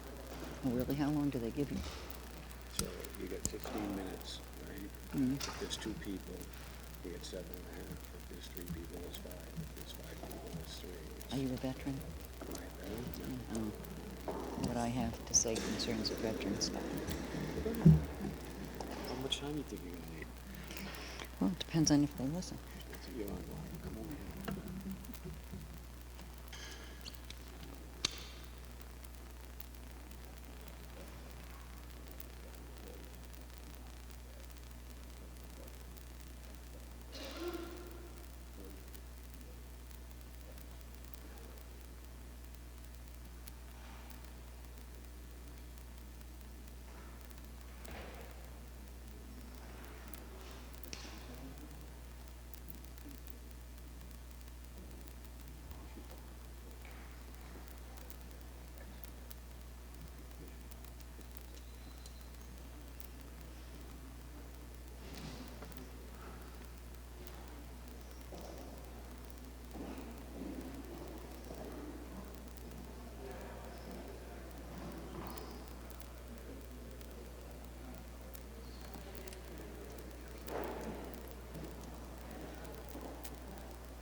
I'll give you a different one.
Test, test.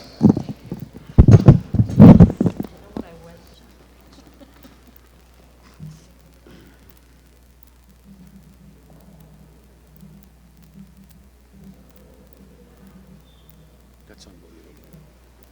That's terrible. And he's head of intensive care. Unbelievable. He would never look me in the face again after that.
Councilman Ricks, we're going to start.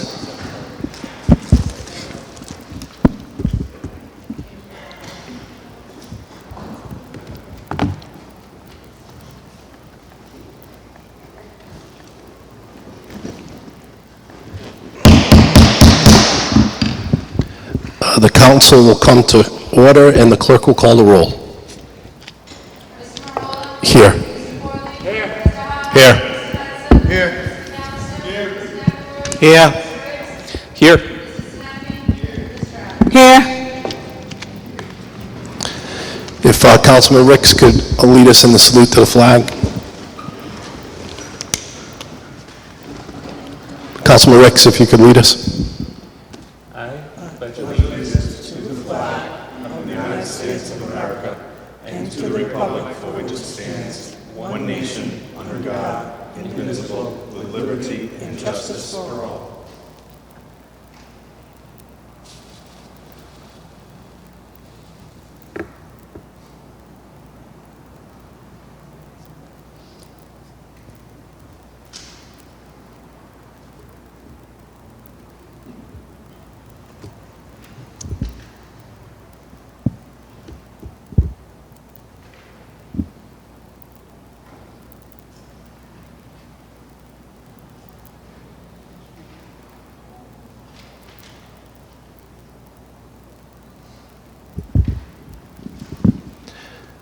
We're having a little technical difficulty. Yeah.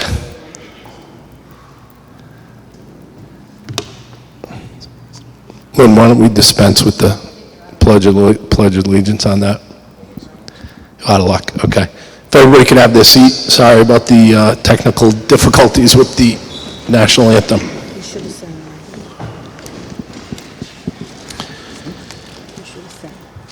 The first item on the agenda is executive communications, and there are none. Next item on the agenda is general communications. And I had a few, and then welcome my colleagues to join in. One, I know that we had talked about the school mediation that took place. I think it started in September, and it ended recently with a mediator's award. And I did want to address, because we don't always get an opportunity to address those issues appropriately in the press or individually. A lot of times we do when people contact us. But that was a very long process for me, because of the number of meetings, and I know for the administration also. And it was the first time in a number of years that a Carullo action was filed and then eventually withdrawn by the school department, the school committee, and we had entered into a binding mediation. What was interesting to me, since I've been on the council for a long time, as well as Councilwoman Travis and many others, is it was the first time that we really had access to the school department books. And since we had hired an attorney and a firm to look into that, it was the first time that we were really able to answer or get our questions answered in a timely manner. As you know, a lot of times we have these meetings here and we'll ask questions, and many times we'll get an answer, well, I'll get back to you on that, or I'll get you the information, and we really didn't have an opportunity to follow up. This time we did. We did have an opportunity to follow up.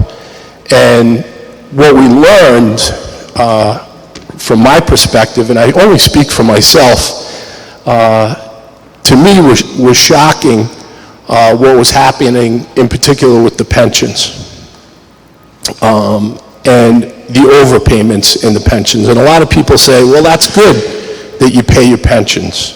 And it is good that you pay your pensions. I think it was reported in the Journal that one of their pensions was at 104%. That's very good. It's over budgeted.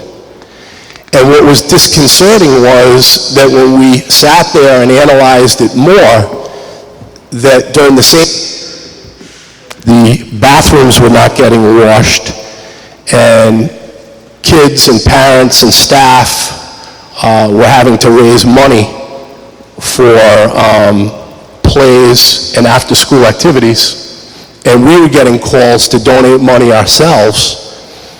I was in negotiations all fall and in the winter and the spring, along with Councilman Lattiser was there and the mayor and others, trying to figure out a way to help the school department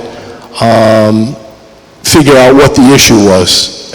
After all, we were paying, or now paying, about $19,000 per kid, where Cranston was paying $15,000, and we were wondering what the discrepancies were.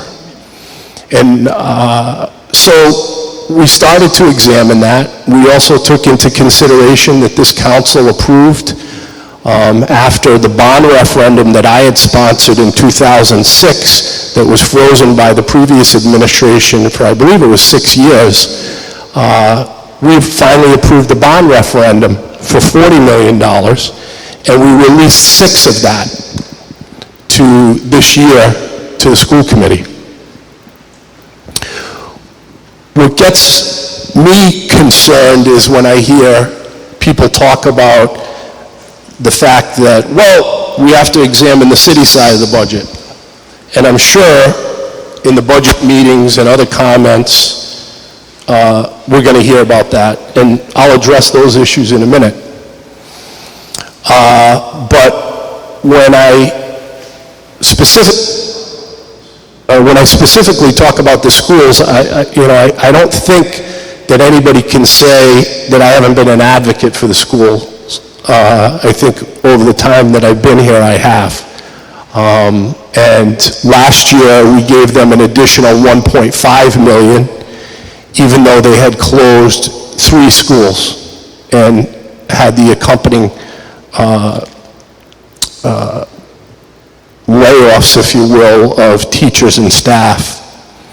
So it was puzzling to me as to why they were claiming there was a financial crisis. There was about $4.9 million that they were asking for in those negotiations.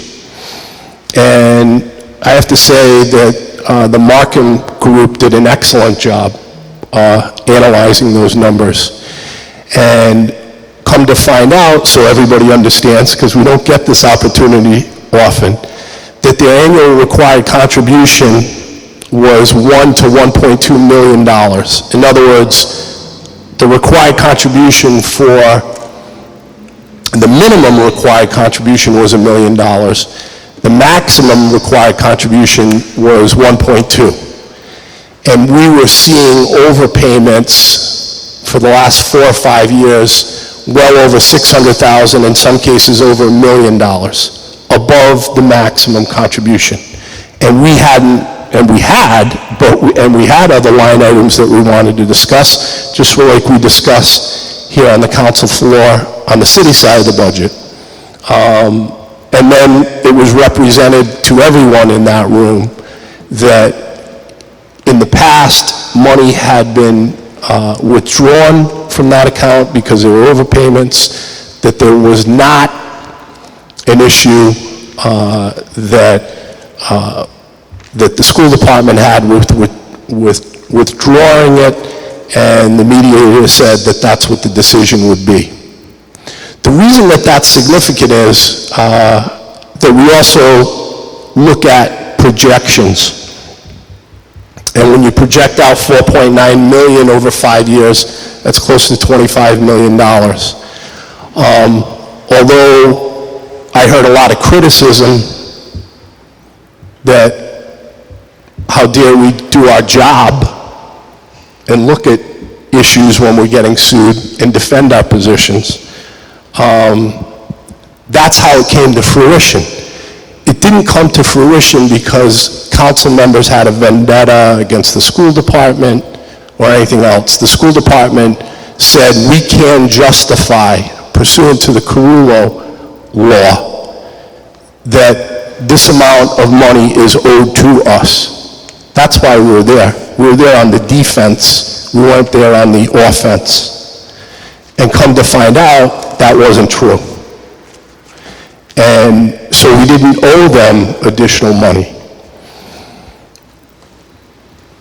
That's an issue that I think some people had talked about, that, well, you're stealing from a pension fund.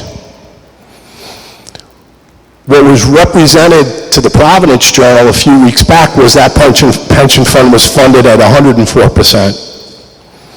What was represented to us was, well, they hadn't factored in certain contributions, so that was at 92%. Overwhelmingly, it was a well-funded pension, and that was one issue. That's the other thing I wanted to stress. One issue with regard to the school department. It wasn't the only issue that we agreed on because of a zero. And I know that it upset a lot of council members, and council members had docketed one resolution in particular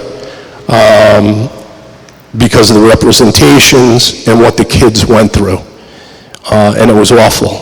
But as far as I'm concerned, I and other members did our job, and we did it well, and we try to have the best educated decision that we can.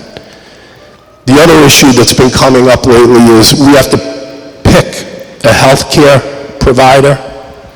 The last two council meetings, including tonight, that issue is going to be continued. When new information comes before the council and to the public, I think it's important that we all have an opportunity to take a look at that information and make a well-educated decision. In particular, that was true tonight. Additional information came to light. Why? Because we were doing our due diligence and asking questions. Fair game to criticize anybody for performing their due diligence, to slow down, to examine things. I think that's what the public wants. And that's what we're doing here again tonight. There's also been questions about 5-year forecasts.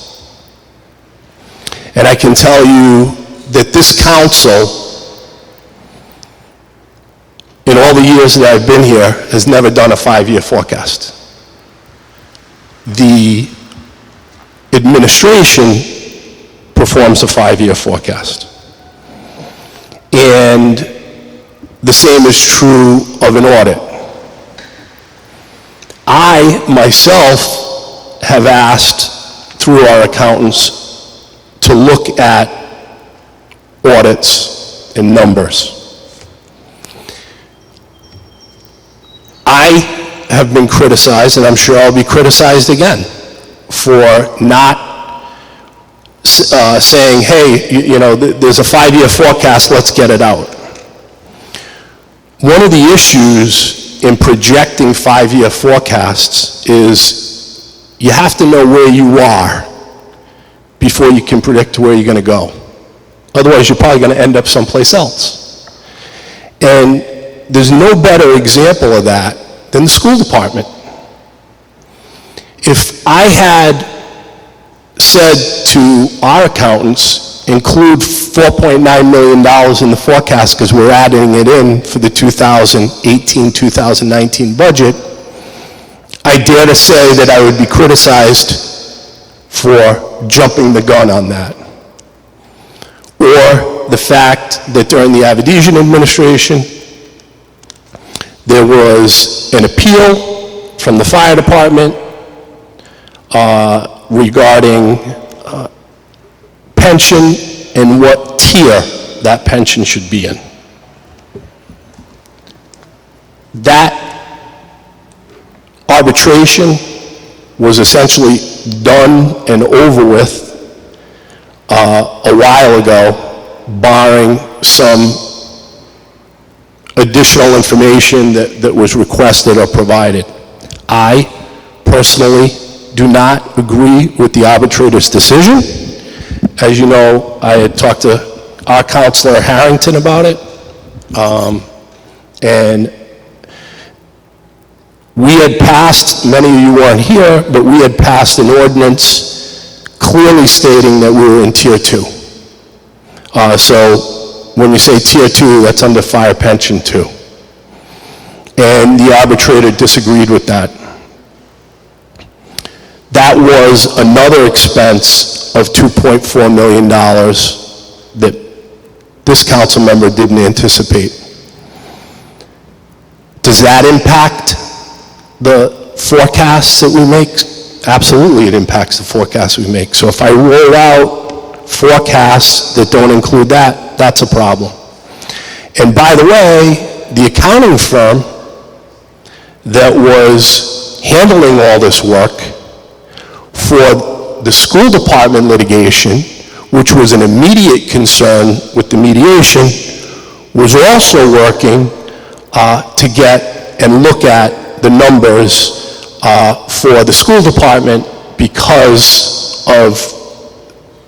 that issue needed to be mediated and determined before the end of the year. So there are priority lists that we all have in our life as far as what's time-consuming and what isn't. I'd love to say that I have the ultimate amount of time to work on every single issue, and I would say that for the administration too. But that didn't come to fruition until later on. So that impacts forecasts. So the other issue that came up is that we're required to have an audit. The city is required to have an audit by charter, and it should be completed by December 31st. And unfortunately, and it wasn't completed by December 31st, and it's on extension. Now, a lot of people can criticize the city for that and talk about issues about how soon the audit should be completed and what numbers we should use to complete that audit. What people don't know is that not only was there a change in the hierarchy of the treasurer's office and the finance department, but the two people that had performed those audits for several years retired after they finished the previous year's audit. So they retired in April of 2018.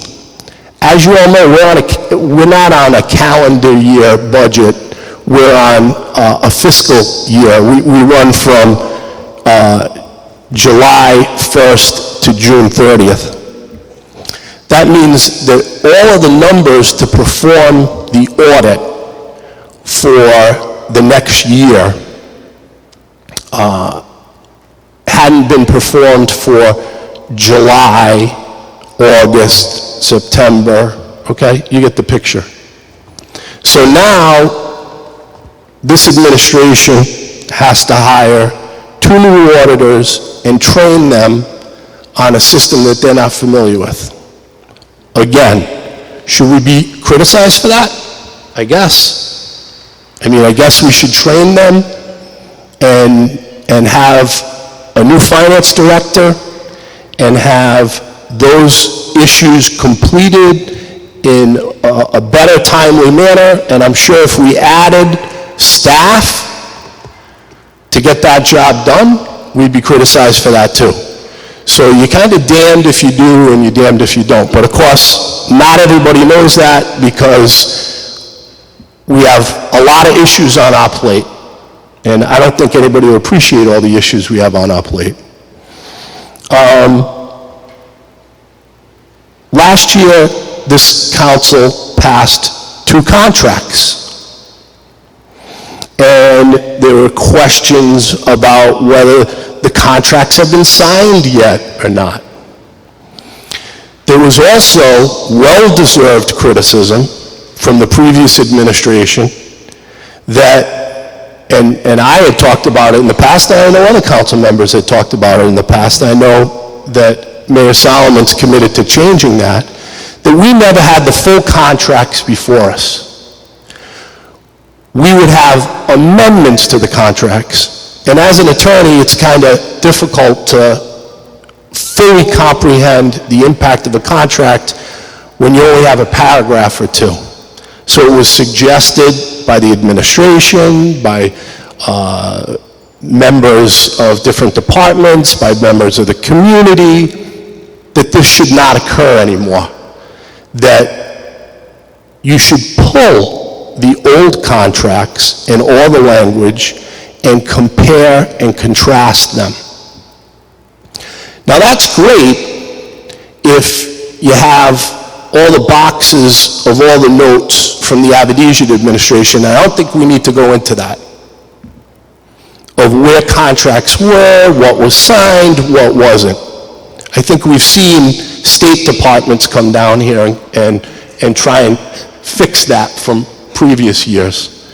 So I know this administration has worked on it. I believe they're almost completed, not to mention that the previous staff in the city solicitor's office has been completely changed. And I know that we were criticized in the past for not doing that. And then when that was done and new staff members were brought on and try to get acclimated to what was going on, and also find documents that go back decades to compare and contrast, that's not an easy task. And oh, by the way, we have other issues going on from a day-to-day basis, including sewer line collapses and bomb threats and school buildings being evacuated. So maybe most of us can cut ourselves in half to address all these issues because we're a part-time legislative body. So I know what I'm done, and I know what this council has accomplished, and I know what the administration's working on. And it takes a lot. And I appreciate everyone's effort, and I'm certainly all in favor of doing it quicker and faster, but not at the expense of accuracy. The other issue that we've talked about in the past, and I've talked about in the past, is our budget meetings. And many times we've been criticized because we go late into the night. As you know, we have a midnight deadline. And so many times I see elderly members or family members with kids saying, we can't stay that late. We need to leave. Can somebody read something into the record for us? And obviously we've accommodated that. This year, we've moved the budget meetings from 5 to 4 p.m. And that's given us an extra hour during the day to handle those. And we had some debate over, well, should we move it from 5 to 4 or keep it at 5? And I analogized, wrongly or rightly, to the fact that the state has all their meetings that open at 4 o'clock. So if I start at 5, we get criticized by people that are staying late or they don't have enough time. So in this scenario, I thought it was best if we started at 4, just like all the state committees do, that we would give the public an extra hour of time and maybe not stay as late into the night. So I know there was concern about that. All I can tell you is that we're working hard, that I don't think I'm going to please all the people all the time, that these are the issues that I'm working on, and I know my council members are working on. I'm trying to make well-educated decisions. I'm sure there's other issues that are going to come up. that I've advocated in the past and talked about, and issues that this council should address on the city side in the city budget. There are obviously a lot of legacy costs that, and issues that really pigeonhole the amount that councils can do with budgets. It's not an excuse, it's the truth. We can make compromises, we can make changes. This council will do that. It will look at those amendments, it will look at those issues. These are tough economic times for everybody, and we just went through a revaluation year. The mayor is proposing that the budget tax amount go down per thousand, which is a good thing, a couple of dollars. It's not such a good thing if you're on the wrong side of the bell curve. If your property went up or stayed the same or went down in value, then you're in a better position. And the next issue is percentage of increase, and where that money's going and how it's going to be spent. And I'm sure we're going to have lively debates on those issues. So I thank you for your time. I just wanted to address a lot of the issues that have been bantered about back and forth, and I'm sure we'll hear more about that in the upcoming days and weeks. Are there any other comments from council members? Councilman Lattiser.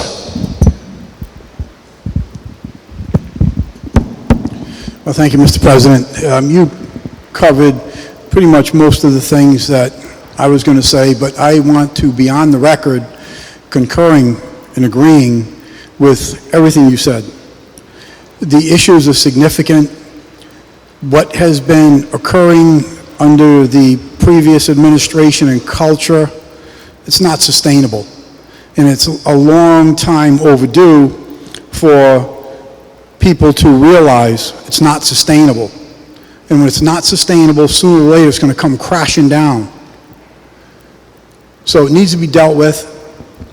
We're dealing with a culture that sat here for 17 years, and we have new leadership in place now for a year.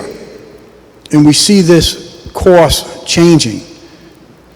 And it's frustrating, I understand, because these changes don't take place as fast as I would like to see them, as fast as my colleagues would like to see them, the mayor and the public.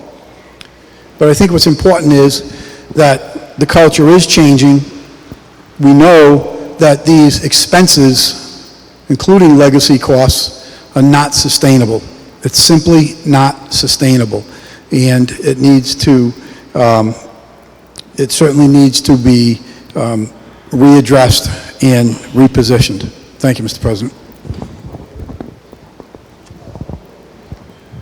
I have been receiving calls concerning the financial situation of the city, just like everyone else, I'm assuming, on the council has received calls. I always thank the people for calling me, and I encourage them to get involved. A couple hundred years ago in Warwick, people were upset about taxes, and a bunch of them got together and they burnt a ship.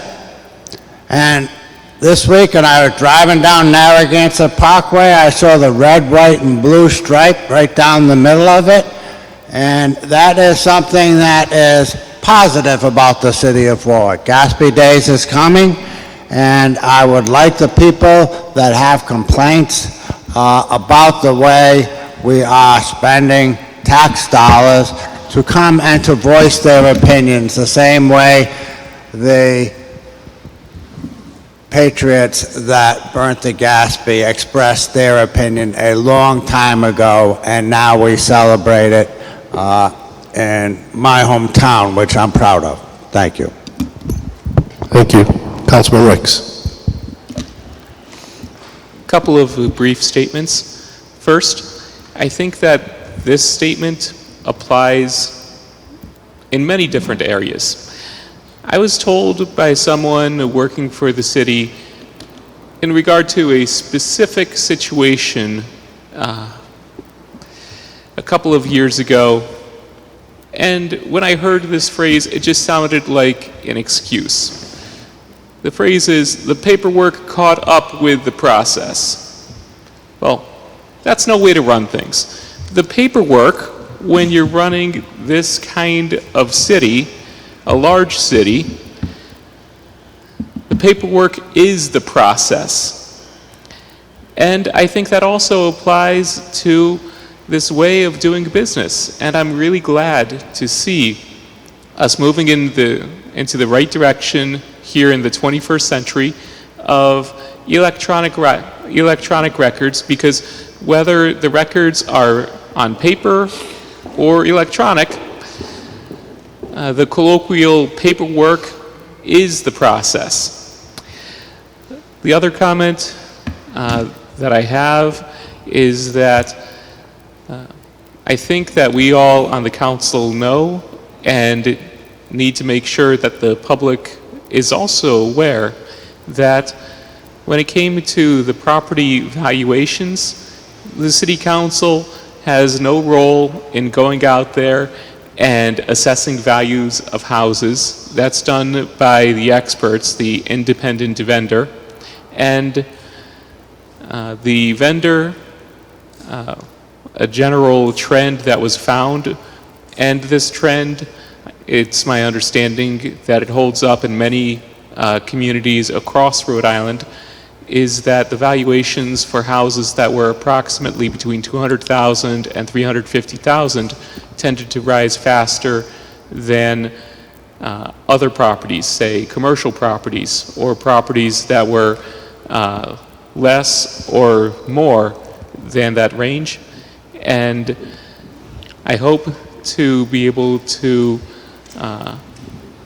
look into some potential ways to, in the future, perhaps mitigate that hit, because when we're talking about houses valued between $200,000 and $350,000, that's the middle class right there.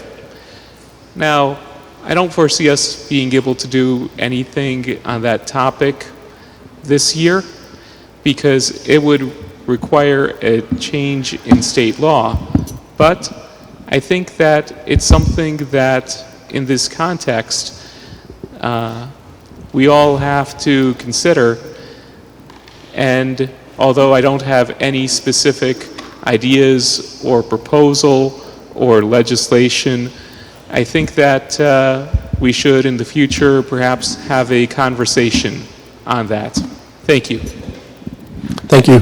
Councilwoman Travis. Thank you, Mr. President. And I'm so happy to see someone's finally doing something, and we had that study done, because I met with the past administration, the former school committee, and they didn't listen to a damn thing I said. I told them to their face they were hiding money, and that they were just doing the fluffing in that administration budget, and no one wanted to hear it. They just fluffed it under the covers and said, okay, yeah, no. It's unbelievable. I don't know how that school administration can come here and face us face to face and not be embarrassed of what they've been doing for the last few years, telling us the lies they told us. This year alone, I have to tell each one of you that between 2 or 3 times a week, I get phone calls from every school in every ward. I tell them, call the council person. I give them the numbers. But when it's my ward, I'm in their face. I'm at the administration building, I'm at the schools, and just alone, one teacher who could actually not fail 1 class or 2 classes or 3 classes, but in the last 2 years has failed the majority of all her students in her class. And where was the administration? Where were the guidance counselors to help those kids and listen to the parents that were complaining? Where was the administration to help them? And all of a sudden, in the 3rd quarter, now there's no summer school. What happens to the seniors and all those students that were waiting for that summer school to happen? That's not happening now. They don't have enough money for that, but they have the nice fluff corner in there, and that's not the only fluff they have. I know for a fact. And then you find out kids had thrown up because they were drinking sour milk, only to witness, and I have witnesses, that seen them throw 5 cases of milk in the dumpster because the milk was sour. Who is watching this? The school, I'm waiting for the school committee. I can't wait till we have that budget night. Thank you. Any other comments?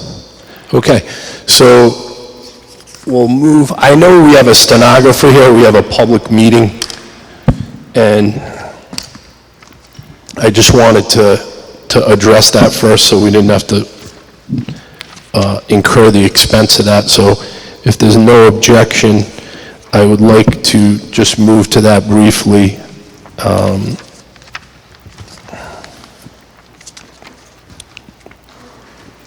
And that's under referred business, PCO 919, an ordinance amending the zoning ordinance of the City of Warwick, 623 Post Road, James Donlin, petitioner. It's a public hearing for first passage, committee report, land use. You're going to move to open? Move to open. Okay. Councilman Ricks has moved to open the public hearing. Do I have a second? Seconded by Councilwoman Travis, Councilman Lattisaw. All those in favor? Aye. All those opposed? Public hearing stands open. Is there anybody here to speak on PCO 919? Yes.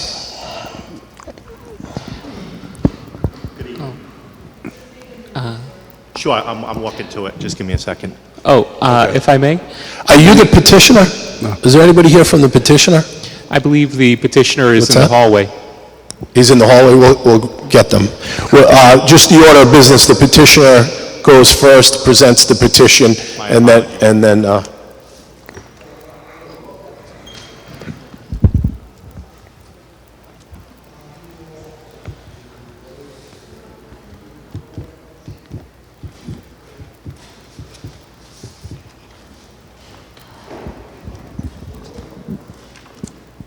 Just introduce yourself for the record. Thank you, Mr. President. Good evening, members of the council. For the record, Attorney K. Joseph Shikachi, representing the applicant, James Donlin, who's with me tonight, and the project engineer, also Mr. Eric Wishart, is with us as well.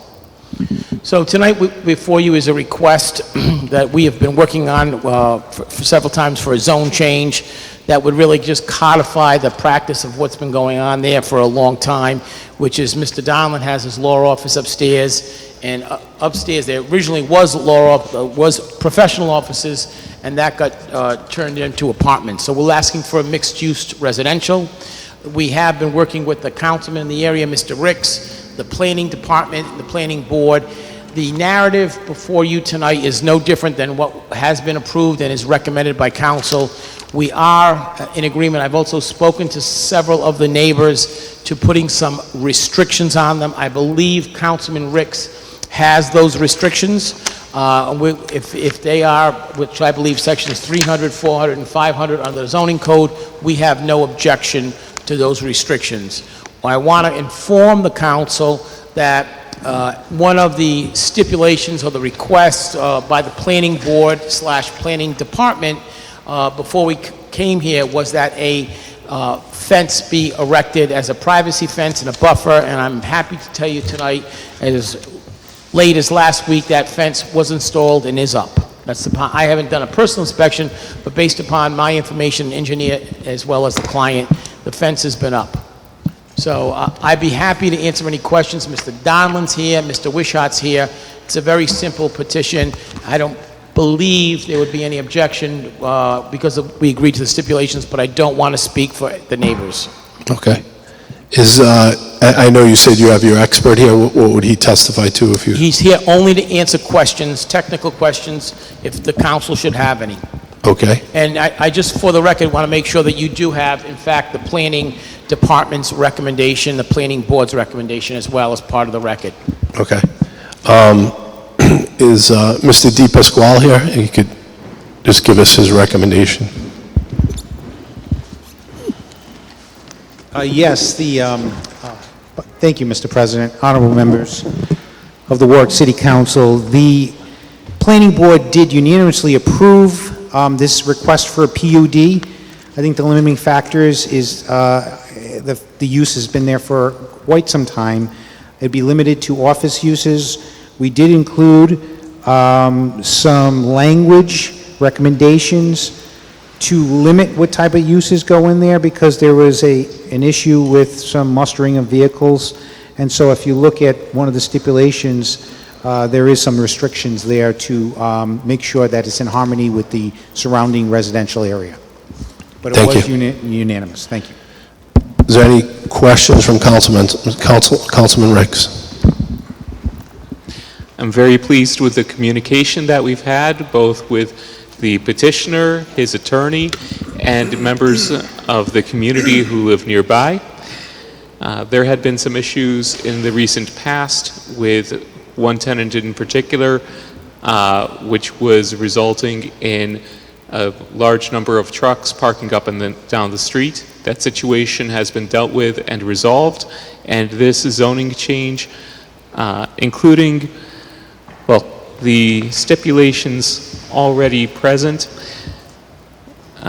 including, for example, stipulation 4, that there shall be no on-street parking on Tennyson Road for any use of Assessor's Plat 289, Assessor's Lot 98, the lot in question. And similarly, stipulation 5, there shall be no gathering, parking, idling, or dispatching of work-related vehicles from either the designated parking spaces or aisles. That goes a long way toward addressing the neighbors' concerns of any similar business renting space there in the future. In addition, I would, at the appropriate time, not at this moment, but at the appropriate time, move to amend as referenced by the Attorney Shikarchi, that PUD use, and I interrupted there to say that this is not meant to impact the residential use on the second floor, but rather the professional office space type use on the first floor. PUD use of the portions of the lot in which such uses may be permitted shall be limited to those allowed pursuant to use regulations 303, 304, and 305 in Table 1 of the zoning ordinance of the City of Warwick.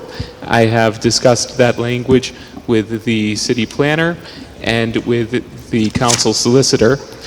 And what that would do, in effect, is looking at the table of land uses. 303 is law office, accountant, architect, or other non-medical professional person. 304 is real estate, insurance, travel agency, advertising, or similar agency office. And 305 is general office use. These types of uses are low intensity. They are a good fit for the space, as they would not overburden in parking or infringe on neighbors' space. And otherwise, they are low impact in terms of noise and compatible with the neighborhood.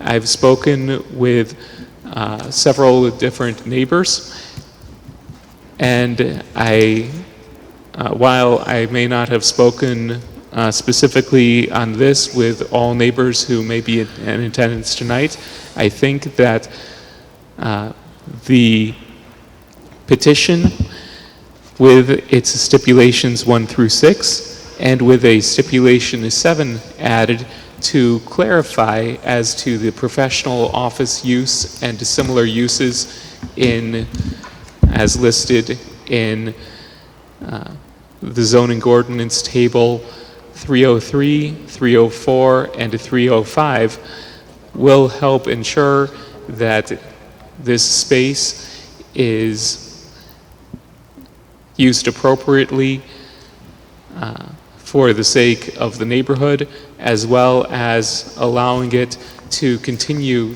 to be a tax-generating and productive use of the land, as it has been since Mr. Donellan bought this piece of property back in the early 1990s and converted it from a failed and boarded up shop to the professional office space and residential space that it is today.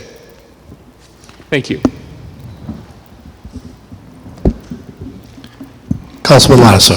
Thank you, Mr. President. This question would be for Mr. DePasquale. Can I just, I have no problems with that, Councilman Ricks, and I thank you.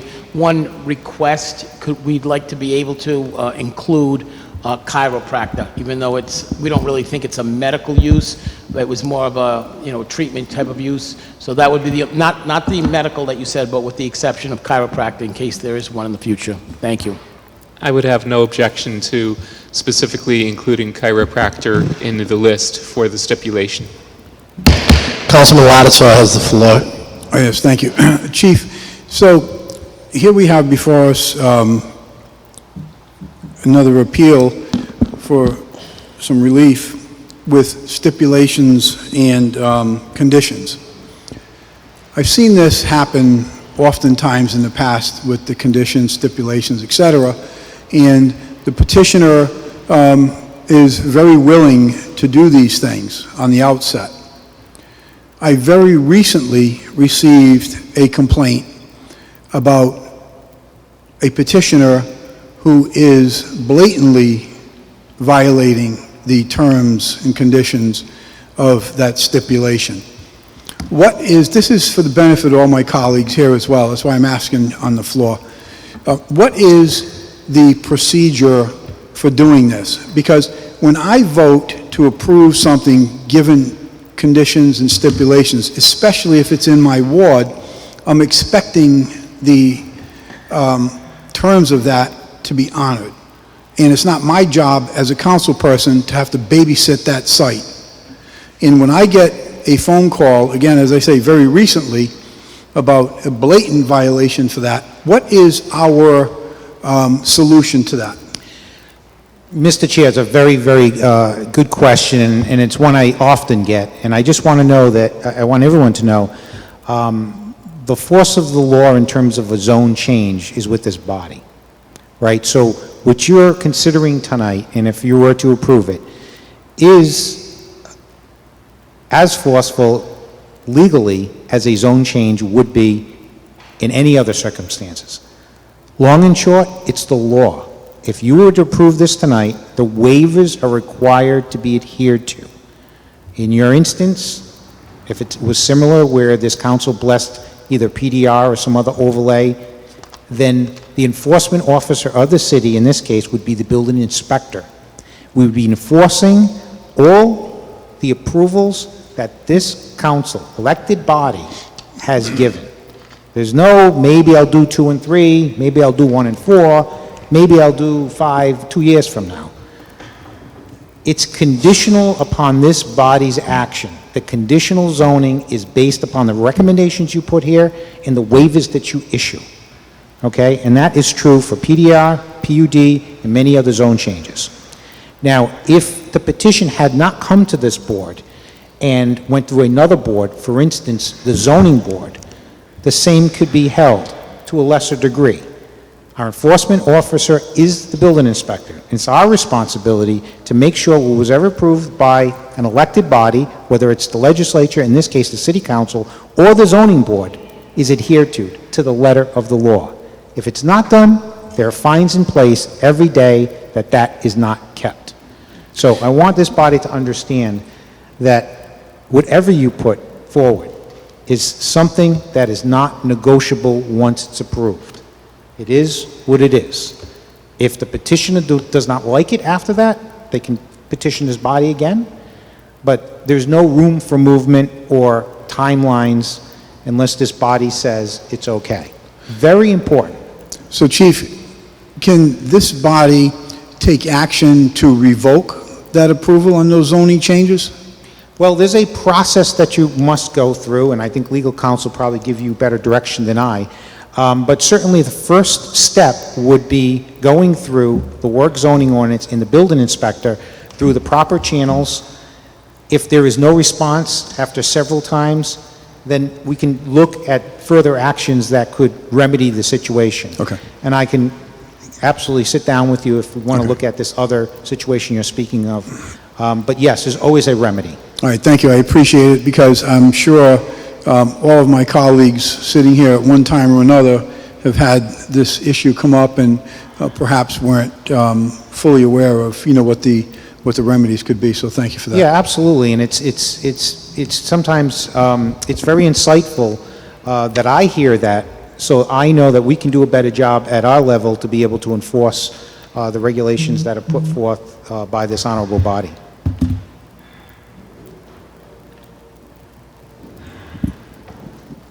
Is there any other comments from the council or questions from the council? Okay, is there anybody else here to speak in favor of the petition? Anybody else here to speak in favor of the petition? Anyone else here to speak in favor of the petition? If not, is there anybody here to speak against the petition? Yes, sir. Just state your name for the record. Sure. My name is David Mastriano. I live at 261 Tennyson Road. I'm affected primarily by what's going on here. I don't have my glasses, so please bear with me. Ward 5, I can see. I'm sorry, I can't read your last name. The issues he brought up, and the reason, I'm going to try to make this as brief as possible, but I've gone through this for 3 years. Mr. Donlin is an attorney, a licensed attorney in the state of Rhode Island.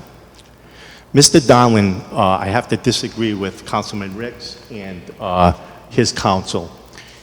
I think what they said was absolutely misleading. Mr. Donlin has rented those properties illegally and broken zoning laws for over 20 years. I have a signed statement from a gentleman that I work with whose daughter's rented from him. The only reason why we're here tonight is because I dropped a phone call into the city on Mr. Donlin. As an attorney, he's been, I think, excuse my language, but ripping off the city for years. The fence went up only because I, for 3 years, have been pushing this issue. He has had a company, USIC, which is a company, global, 24/7 utility company. I have police reports in here. I have photographs. I had fought with the zoning department. I have been to the mayor's office. The parking lot not only was full of USIC trucks, they were actually using city property, which the pictures are in here, the ball field across the street. I have a police report from 5 weeks ago stating there was 19 cars in the ball field, not including all the cars that were in the parking lot. These gentlemen have been on our lawns practicing. My wife is in the shower and she has men on her lawn. It's been, you have no idea what I've gone through for 3 years. Mr. Donlin had no regard for me as his neighbor to put a stop to this or to, and that, this is the problem I'm having. These stipulations, they all sound good. I'm sorry, but Mr. Donlin doesn't uphold what he says. After all, he's broken the zoning laws for 20 years. On top of that, if you look at the zoning laws, commercial property butted up against residential property, there should be a barrier. So that fence that went in there, he didn't do me any favors by putting that fence in. That fence belongs there. Secondly, I had a car carrier, and I have pictures of this. Think about this for a minute. I had a car carrier pull in front of my house, dropping off USIC vehicles from Texas. It looked like police Toyota in front of my house. My wife couldn't get out of the driveway for 40 minutes. I went to Mr. Donlin's house, knocked on his front door. This was about 5 months ago. And I said, you know something, Mr. Donlin? Let him park in front of your house, I said. He has done nothing about it for those 4 months. Not only that, I'm even going to tell you another thing, because I've earned the right to say this. Mr. Donlin owns a house on Wendell Street that he even rents out part of his house to somebody that's been living there for many years. So as an attorney, he has broken the zoning laws for years. So what his counsel is presenting tonight, the problem I have with it is he's not going to justify it. In plain English, I'm sorry, and I'm all done. Mr. Donlin is a slumlord. Thank you for your time. Thank you. Mr. DePasquale, could you address the changes that are being made and what would or would not be allowed?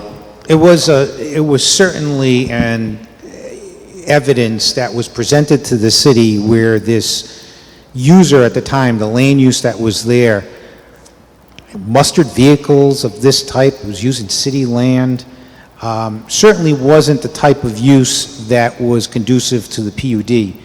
And so the city posted no parking across the street, worked to try to remove that type of use from the PUD.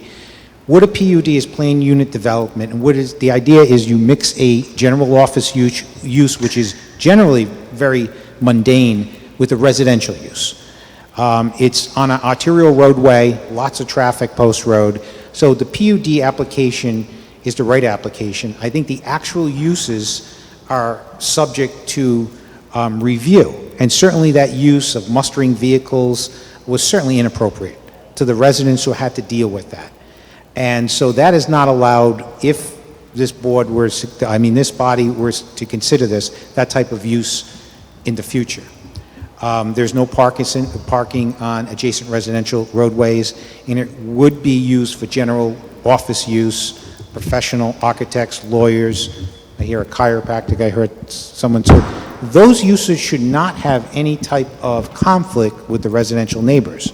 If there is, we talked about section 1006 in the Warwick zoning ordinance, which says the building inspector needs to fine, and there are other remedies that can be taken by the city solicitor to remedy those situations. But certainly if you see in your packet, the specific recommendation was about removing uses that include those mustering of vehicles and that type of use that was totally inappropriate, I think, for this particular unit. So if we approve these changes tonight, the activity that this gentleman was just describing would not be allowed under those changes? Yeah, you may want to talk to the petitioner as to what the status of that particular company is. I don't know if they changed their model, if they're still there, whatever. But yes, in here there is no assembling of vehicles. I believe they left. I mean, it was not a use that was appropriate. The neighbor is absolutely right. I saw pictures myself. I was the one who asked that the signs be put on city property, not allowing them to park. Listen, being a planner for 30 years, not every lot is conducive to every use. And there are many uses within the city that particular use could have been conducive with. This wasn't one of them. What I think this unit can be good for is the small office, the architect, the engineer, that could make a living, have a little rental property upstairs. It is on an arterial roadway, and I think that's the intent of the PUD. Mr. Sakachi, could you address those issues? Yes, certainly. We've heard this before, and I don't want to defend these actions because I don't know the history, whatever. I do know Mr. Donlin had a tenant that was problematic. He did get rid of the tenant. These issues were raised at the planning board. You are correct that if this council were to pass this resolution with these stipulations, this would be a prohibited use. And just as Councilman Lattiser has, the city would have the power to enforce. This gentleman wouldn't have to go knock on Mr. Donlin's door. He could contact minimum housing, contact the building inspector. He can contact Councilman Ricks, and those issues could be addressed in the future. So we think that this process has led us to a better place for everybody, including the neighbors. So that's really all I have to say. The neighbor that was the National Grid contractor was talking about is gone, has been gone, and Mr. Donlin went through a process but has stopped, renting to them. And the fence was recently installed and put up. It was supposed to go in a little bit earlier, but we had a little bit of a bad winter and the fence guy got backed up. But I told Mr. Donlin, make sure, that you put that up as soon as the weather broke, and we got good weather about a month ago, and the fence guy put us on the list, and we had the fence installed about 10 days, 2 weeks ago. So we're trying to get to a better place where everybody can coexist without a problem. We think that the restrictions are, not every day, but we can live with them. We understand there's a balance, and we want to thank Councilman Ricks for saying, you can have sections 3, 4, and 5, but no more. And I think everybody hopefully can go on from this point with adequate buffering, with a fence that, should have been there before but wasn't. Maybe it was a hedge that came down. I mean, I don't know what the history was, but I do know we're in a better place today than we were 6 months ago, and I hope we'll be in a better place, going forward from there. Any questions from council members? Yes, Councilman Corley. I have a question for Mr. Shikachi. First of all, let me preface this by saying I have been a tenant in that building for the past 2 years, and I don't have any interest financially in the building. I simply rent a little office and pay my rent. I do know that the fence has been erected over the weekend. It goes across the entire back of the property, because today when I pulled in, I noticed that, I said, well, that fence is unprotected. I read in here that there are going to be parking blocks put in, and I looked at the map. There's 9 spots between the property and the abutters property, and they need to be put in this week, because otherwise someone is going to damage a brand new fence.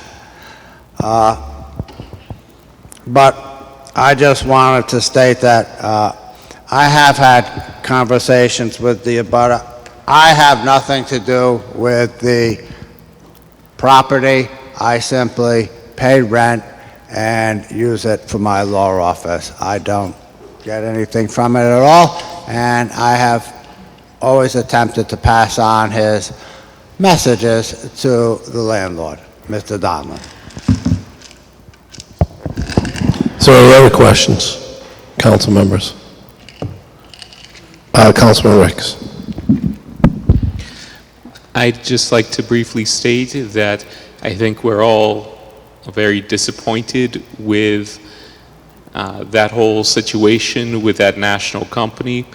I am pleased that it has been resolved, and I'm pleased that this stipulation would be enforceable to prevent that kind of situation from happening again, and I hope that it never happens again. And I think that it also goes to a much broader point about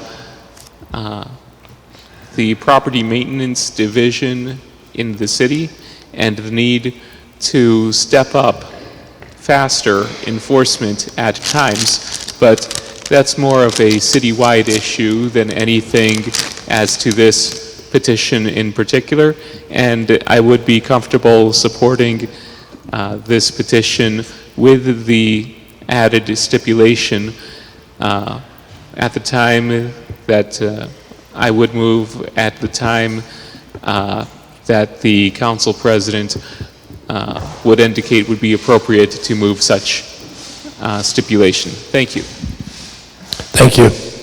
Is there any other council members that have any comments on this? Any other council members? Okay. Are there any other members of the public that would like to speak unfavorably about this project? That are not in favor of this project? Any other members of the public that would like to speak that are not in favor of this project?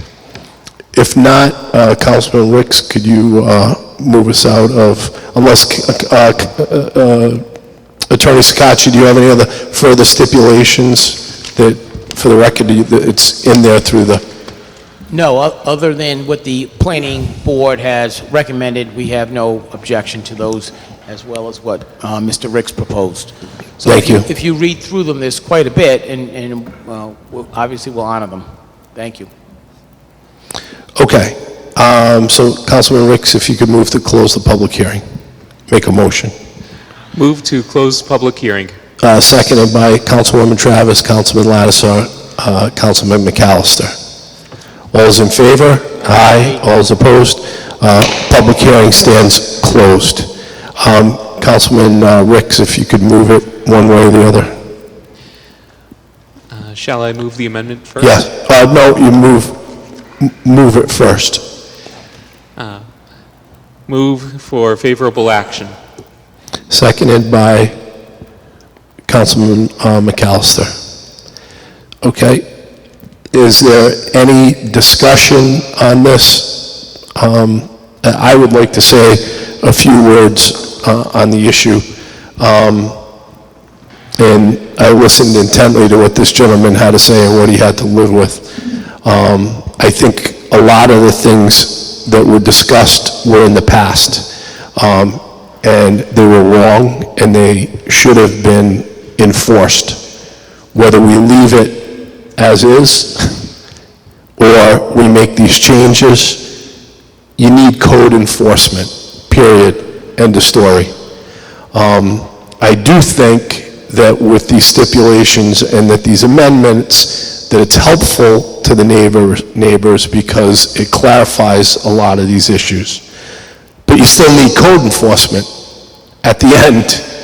And if you don't get code enforcement, you know, our zoning ordinances are not what they're intended to be. So I think everybody, from what I've heard, the planning director and now chief of staff is aware of these issues. If any of this continues, it's my opinion that we need to be notified, council members need to be notified, and that situation needs to be rectified. But from what I hear, what had happened in the past should not have occurred. But what we hear about is the future, and what we hear about is whether these amendments will clarify those issues and help to prevent that in the future, and from what I gather, they will. Are there any other council members that would like to discuss? Councilman Corley. Mr. President, I've already stated that I am a tenant in this building. I don't participate in anything to do with the finances. However, I'm going to abstain from any voting on this petition at all, just so that I won't even come close to broaching the appearance of any impropriety. I don't think I have a conflict, but I am not voting. I'm going to abstain. Okay, thank you. Is there any other, I know we have an amendment too. If we could wait, if you would like to move the amendment, we could have a discussion further. You moving an amendment? Yes. So make a motion to move, and then you can I guess you can read it into the record before you make the motion. The amendment would read, PUD use of the portions of the lot in which such uses may be permitted shall be limited to those allowed pursuant to use regulations 303, 304, and 305 in Table 1 of the zoning ordinance of the City of Warwick, and also chiropractor office space. Thank you. That's the motion to amend. Is there any seconds? Councilman Lattiser, Councilwoman Travis, Councilman McAllister. Anyone else? Okay. Can we have any discussion on that amendment? Any discussion on the amendment? It's pretty, I know it was discussed at length during the open, the mic portion of this, and why those amendments are be putting in. If there's no further discussion, the clerk will call the roll. A yes is to approve the amendment. Yes. Yes. Yes. Yes. Yes. Yes. Yes. Yes. The amendment stands passed. Councilman Ricks, if you could move it as amended. Move as amended. Seconded by Councilwoman Travis, Councilman McAllister. Any discussion on this as amended?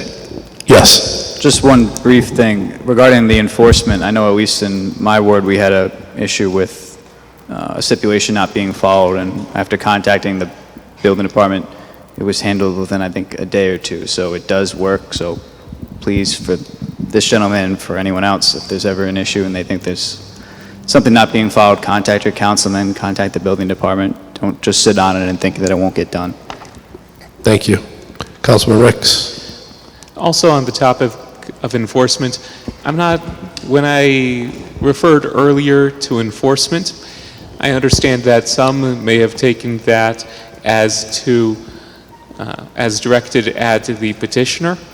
However, I do have an understanding that the landlord cannot always exercise full control over tenants, and by enforcement, that's just as much in terms of the enforcement that property maintenance would conduct, enforcement directly as to the tenants, as well as certainly directed through the landlord.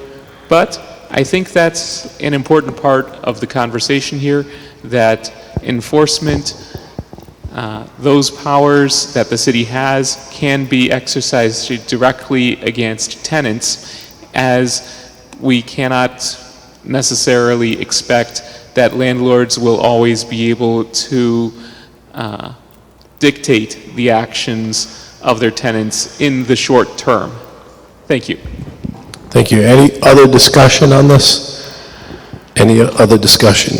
Okay, a yes is to approve as amended, and the clerk will call the roll. Yes. Yes. Yes. Yes. Yes. Yes. Yes.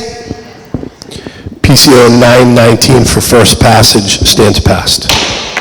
Thank you.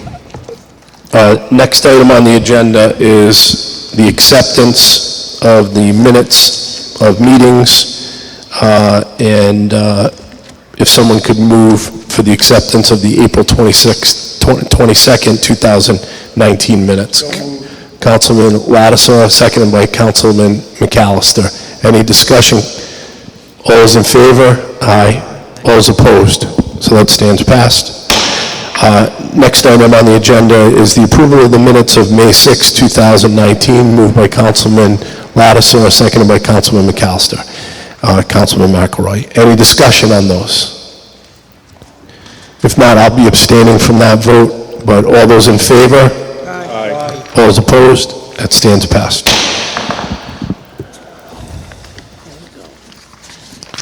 Next item on the agenda is Rule 41, after the general communications and prior to the consent calendar. At each city council public hearing meeting, there shall be a 15-minute period during which citizens may comment about Warwick city government issues, subject to the following stipulations. The total time period for public comment shall be 15 minutes. Comments need to be brief in order to allow as many citizens as possible to participate. The topics for comment shall be issues directly affecting city government. City council members will not respond to questions during the public comment period. The public comment session will terminate at the end of the expiration of 15 minutes. Waiver of this provision requires unanimous consent. I believe there are 2 members that had signed up from the public. Lynn, so if you could time, each member would have 7.5 minutes. The first member is Marilyn Baker.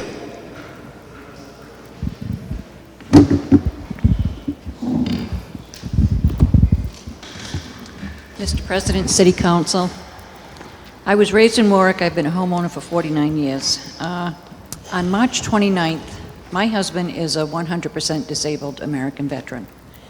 I received a call from the VA. They had done blood work on him, told me to call rescue and have him taken there immediately. I called the rescue, only the second time I've had to do so, and when they arrived at the house, told me he had to be taken to Kent. I refused that, told them it was imperative that he go to the VA. He has neuroendocrine carcinoid cancer.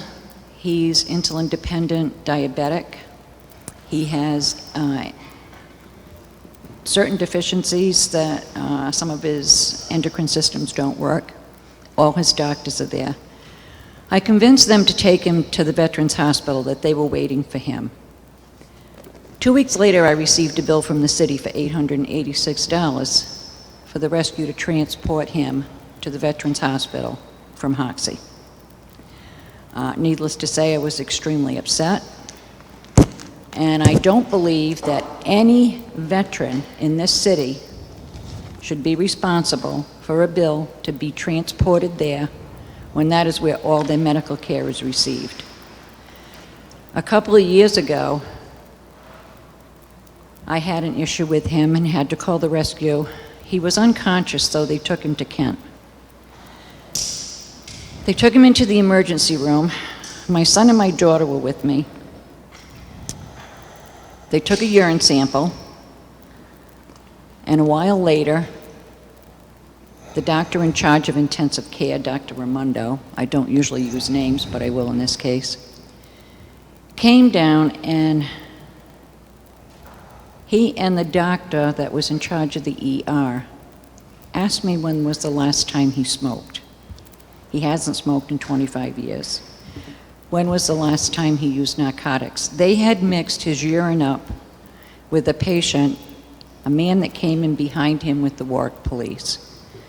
They gave my husband Narcan, put his heart rate up to over 140, beat on his chest, told me to go home and tear my house apart and find out where his drug stash was. We insisted they had the wrong urine, wouldn't listen to us. Finally, several hours later, when they tested it again, found that they had made a mistake. I will not subject him to that again. He is unable, due to health reasons, to be here to speak for himself. I'm here to speak for him and any other veteran in this city that needs to be transported to the Veterans Hospital.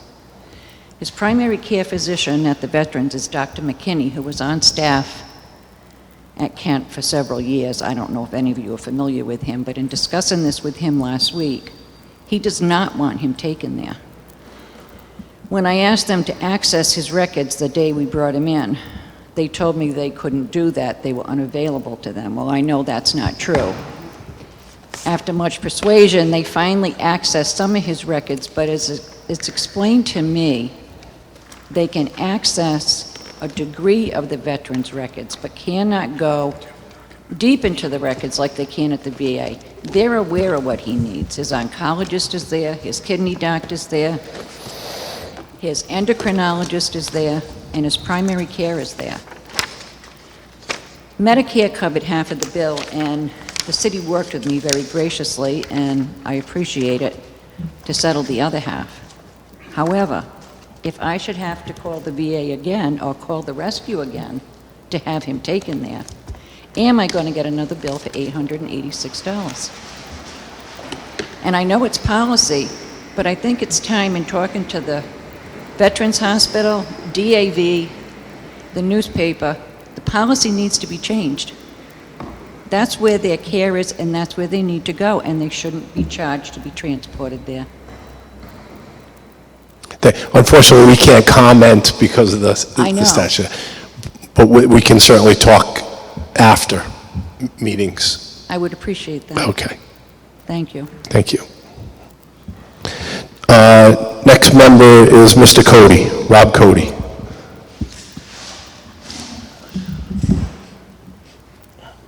Good evening, Council.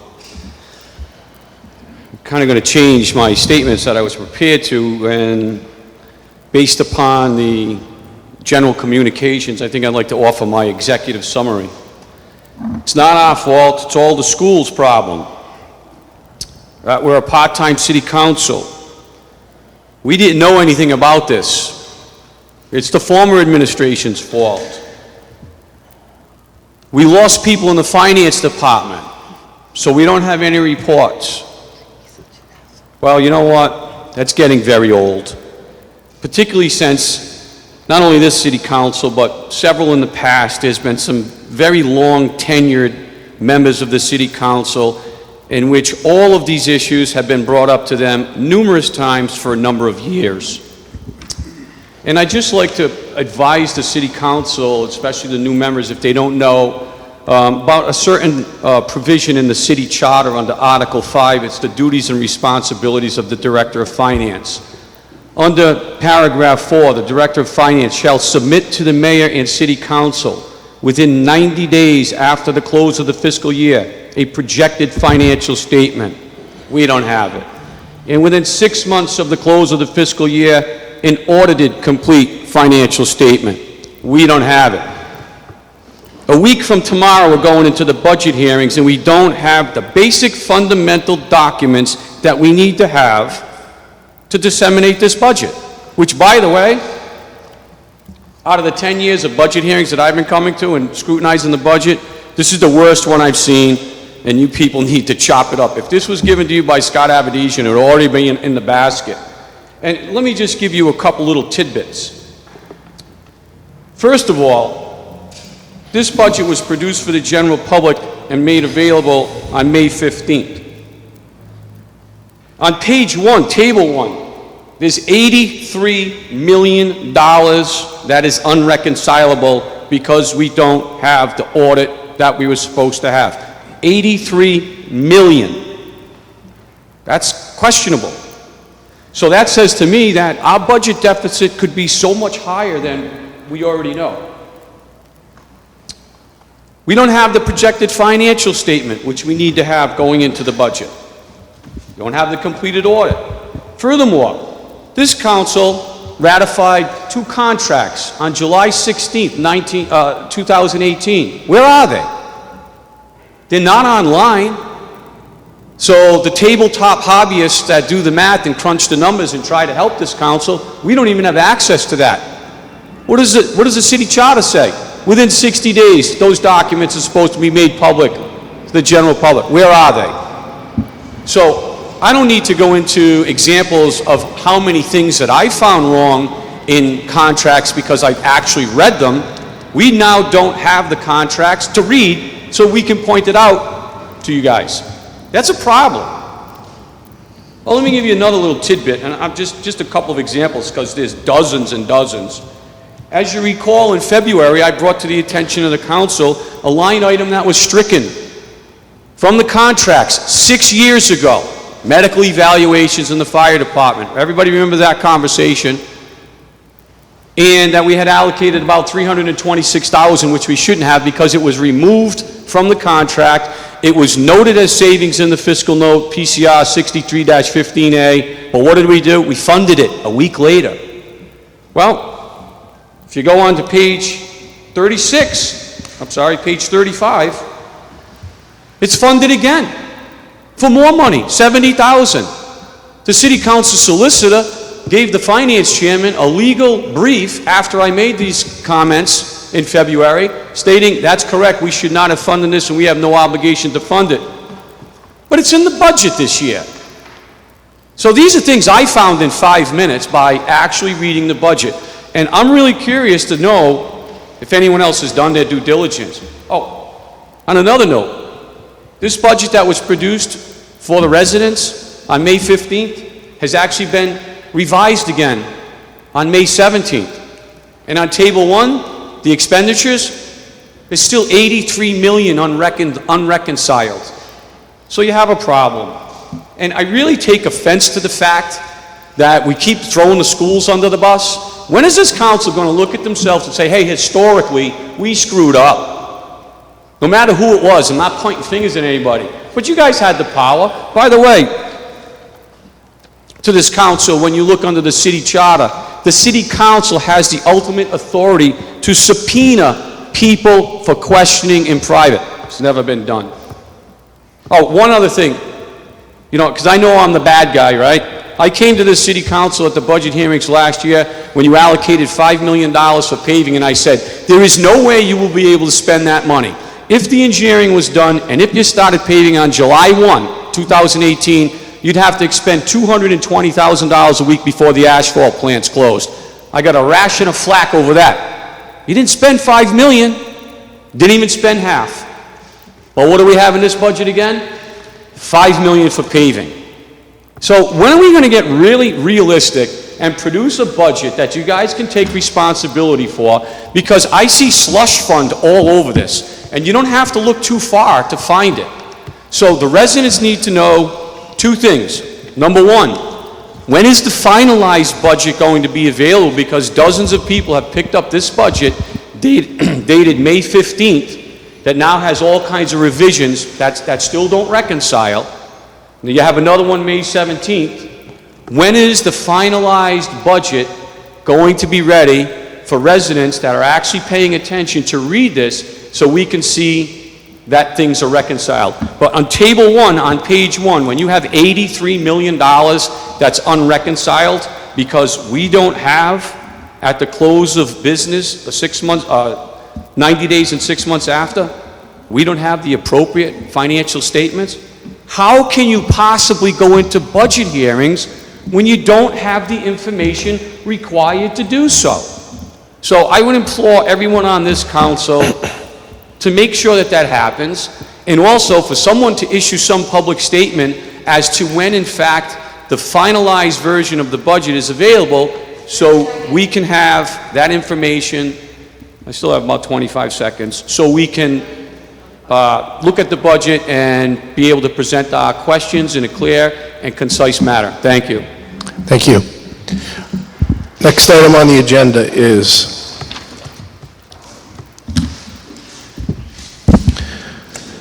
announcement of appointments. Planning Board, Wayne Herman, 449 Chestnut Street, Warwick, Rhode Island. From Ward 2, term to expire January 31st, 2024. Next item on the agenda is appointments requiring confirmation. That's Board of Canvassers, Donna McDonald, 16 Unity Court, Warwick, Rhode Island, term to expire January 1, 2021. Committee report, appointments. Move favorable action. For action, Councilman McElroy. Move favorable action. Seconded by Councilman Lattiser, Councilwoman Travis, Councilman McAllister. Any discussion on the appointment of, I know we had a lot during the committee. Any discussion? If not, a yes is to approve, and the clerk will call the roll. Yes. Yes. Yes. Yes. Yes. Yes. The appointment stands approved. Next item on the agenda is the consent calendar. PCR 8519, a resolution relative to bids. Committee report, Finance. The committee recommends favorable action. For action, Councilman Lattiser. Well, actually, I needed a second. Councilman McAllister, Councilman Howe. Go ahead, Recommend Councilman. favorable action on PCR 8319. Second by Councilman McAllister, Councilman Howe. Go ahead, Councilman. First item, 2016-231, State of Rhode Island lamps, favorable action. 2018-256, professional services, favorable action. 2019-146, Scott Air Pack, favorable action.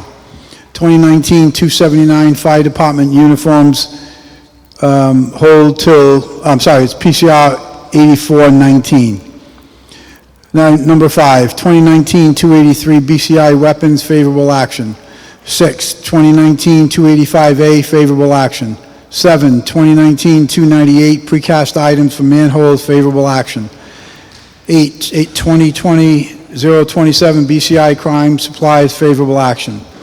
9, 2020-031 become PCR 8519.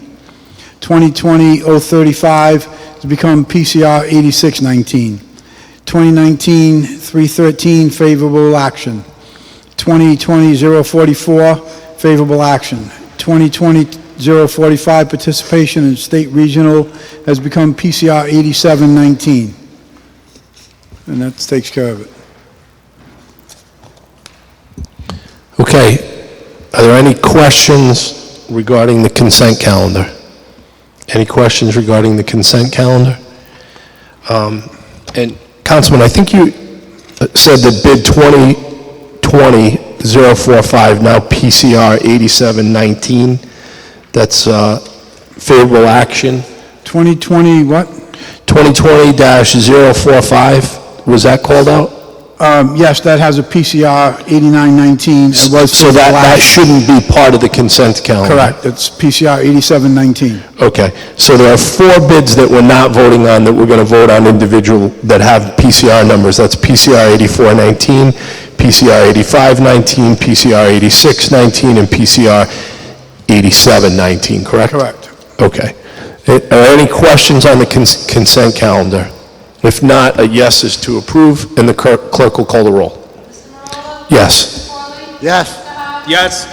Yes. Yes. Yes. PCR 8319 as amended stands passed. Councilman, we move to bid number 2019, if you could move that. 279? Which is now PCR 8419. Yes. I have a motion to hold till June Okay. 3rd. Held till June 3rd. Next item? PCR 8519, the recommendation was favorable action with one abstain, which is you, Mr. President. Yes, I got that.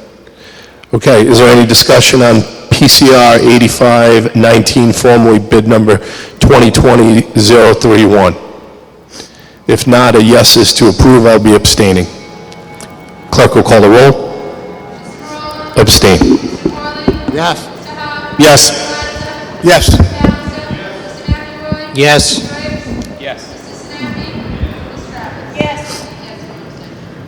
PCR 8519 stands passed. Next item on the agenda is bid number 2020-035. PCR, oh, go ahead. It's become PCR 86-19, favorable action with an amendment. Okay, The amendment is to award item number 30 to Warwick Windwater.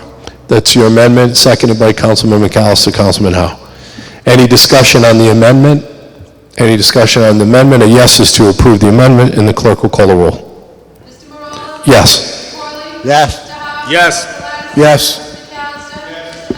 Yes. Yes. The amendment stands passed. Councilman Lattiser, if you Move can move favorable that. action on PCR 86-19 as amended. Seconded by Councilwoman Travis. Any discussion on PCR 8619 as amended? If not, a yes is to approve, and the clerk will call the roll. Yes. Yes. Yes. Yes. Yes. Yes. PCR 8619 stands passed as amended. Councilman? PCR 8719, recommended favorable action with one abstention by Councilman McAllister. Okay, it's been moved, seconded by Councilman Howe. Any discussions on this? Councilman McAllister has to recuse himself. If not, the clerk will call the roll. A yes is to approve. Yes. Yes. Yes. Yes. Abstain. Yes. Yes. PCR 8719 stands passed. Next item on the agenda, we've already covered. That was the public hearing for PCO 919. Next item on the agenda is PCO 1815, Neighborhood Improvement Program, an ordinance that will make landlords responsible for the cost to pick up debris left on the street by tenants. Committee report, ordinance. Hold to June 3rd. Held till June 3rd. Next item on the agenda is PCO 318, Rocky Point, an ordinance to protect the rights of private property owners. Committee report, health, education, and welfare. Hold June 3rd. Held June 3rd. Next item on the agenda is PCO 719, Pension Board. It's for first passage. It's not drafted. Committee report, finance. Hold June 17th. Held till June 17th. Next item on the agenda is PCO 1019, an ordinance in regards to water discharge. Committee report, ordinance, and that's not drafted. Hold to June 3rd. Held till June 3rd.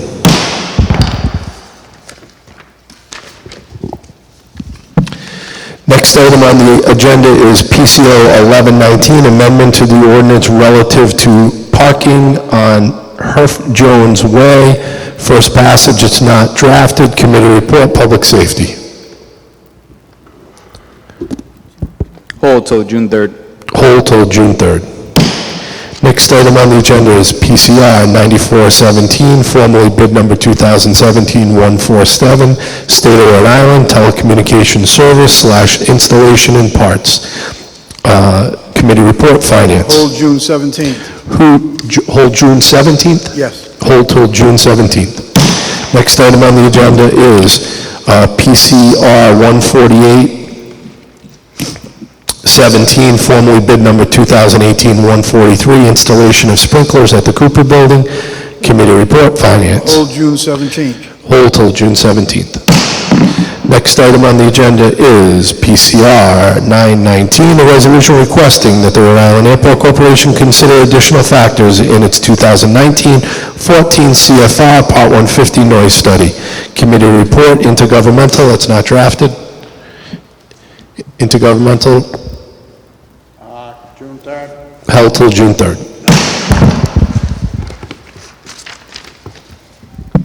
Next item on the agenda is PCI 2119, a resolution relative to Education Outreach Committee. That's not drafted. Committee report, Health, Education, and Welfare. Hold June 3rd. Held till June 3rd. Next item on the agenda is PCI 5719, formerly 2019, bid number 2019-266, radio system maintenance and repair service for infrastructure, portables, and mobiles. Committee report, Finance. Committee recommends favorable action. For action, Councilman Lattiser. Favorable action on PCR 57-19. Seconded by Councilman McAllister. Councilman Howe. Any discussion, Councilman? If not, a yes is to approve, and the clerk will call the roll. Yes. Yes. Yes. Yes. Yes. Yes. Yes. Yes. PCR 5719 stands passed. Next item on the agenda is PCR 5919, formerly bid number 2019-277, fire apparatus repair. Committee report, Finance. At the request of the sponsor, hold till June 3rd. Held till June 3rd. PCR, is that the fire apparatus, Councilman? Is that favorable action with an I'm amendment? sorry, I was on the wrong one, sorry.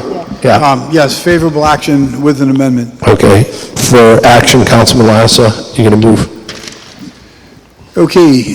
Before you put the amendment, let's just move it before you do the amendment. Seconded by Councilman McAllister. Councilman Howe. If you could move the amendment, we'll get a second. The amendment was to eliminate the following vendors: Shipmans, CNS, and Pascal. And that's seconded, that's your amendment, seconded by Councilman McAllister and Councilman Howe. Discussion, Councilman, why'd you remove those? Because the numbers were just contradictory. Some of it was no response to a request from the department, et cetera. Okay. Any further discussion on this? A yes is to approve the amendment, and the clerk will call the roll. Yes. Yes. Yes. Yes. Yes. Yes. Yes. Yes. Amendment stands passed. If you could move it as amended, Councilman. Move favorable action on PCR 5919 as amended. Seconded by Councilman McAllister, Councilman Howe. Any discussion as amended? Any discussion on it as amended? If not, the clerk will call the roll. Yes. Yes. Yes. Yes. Yes. Yes. Yes. Yes. PCR 5919 stands passed as amended. Next item on the agenda is PCR 6219, 2020-019, hydraulic parts and repairs. Hold June 3rd. Held till June 3rd. Next item on the agenda is PCR 7219, formerly bid number 2020-008, City of Warwick and Warwick Public Schools medical, pharmacy, and dental insurance benefits. Committee report, Finance. Hold June 3rd. Held till June 3rd.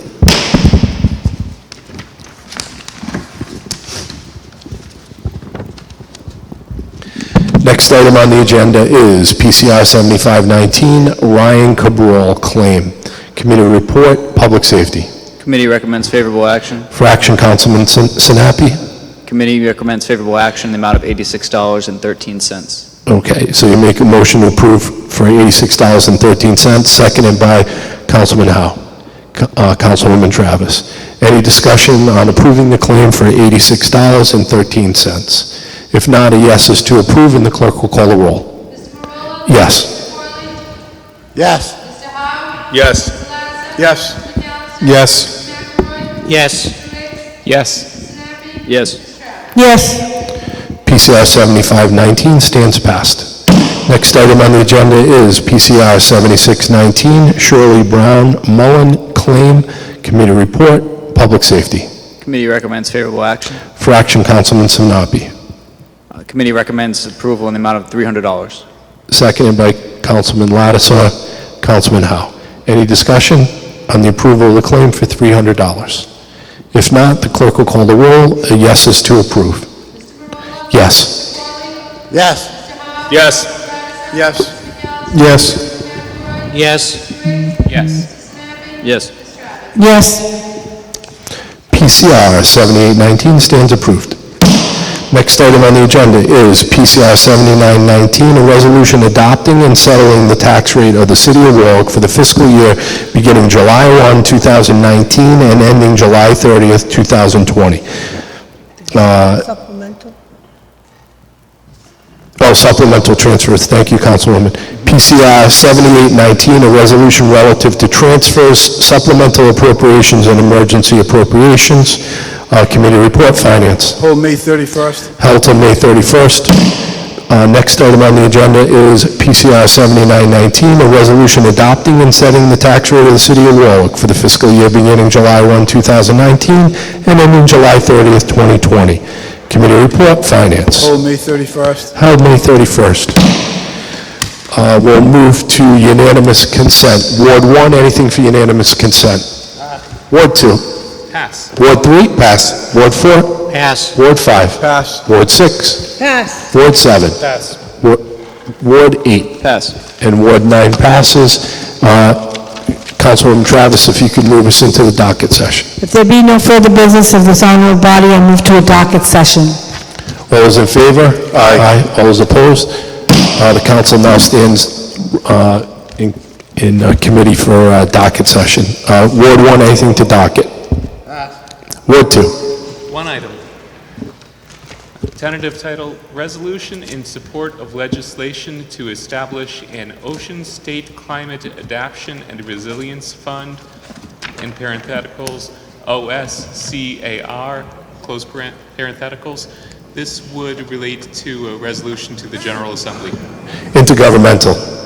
Ward 3. Pass. Ward 4. Pass. Ward 5. Pass. Ward 6. Pass. Ward 7. I have one, an ordinance in regard to no parking here to the corner on Chapman's Ave, 406 Chapman's to 420 Chapman's. Public Safety. Ward 8. Just one.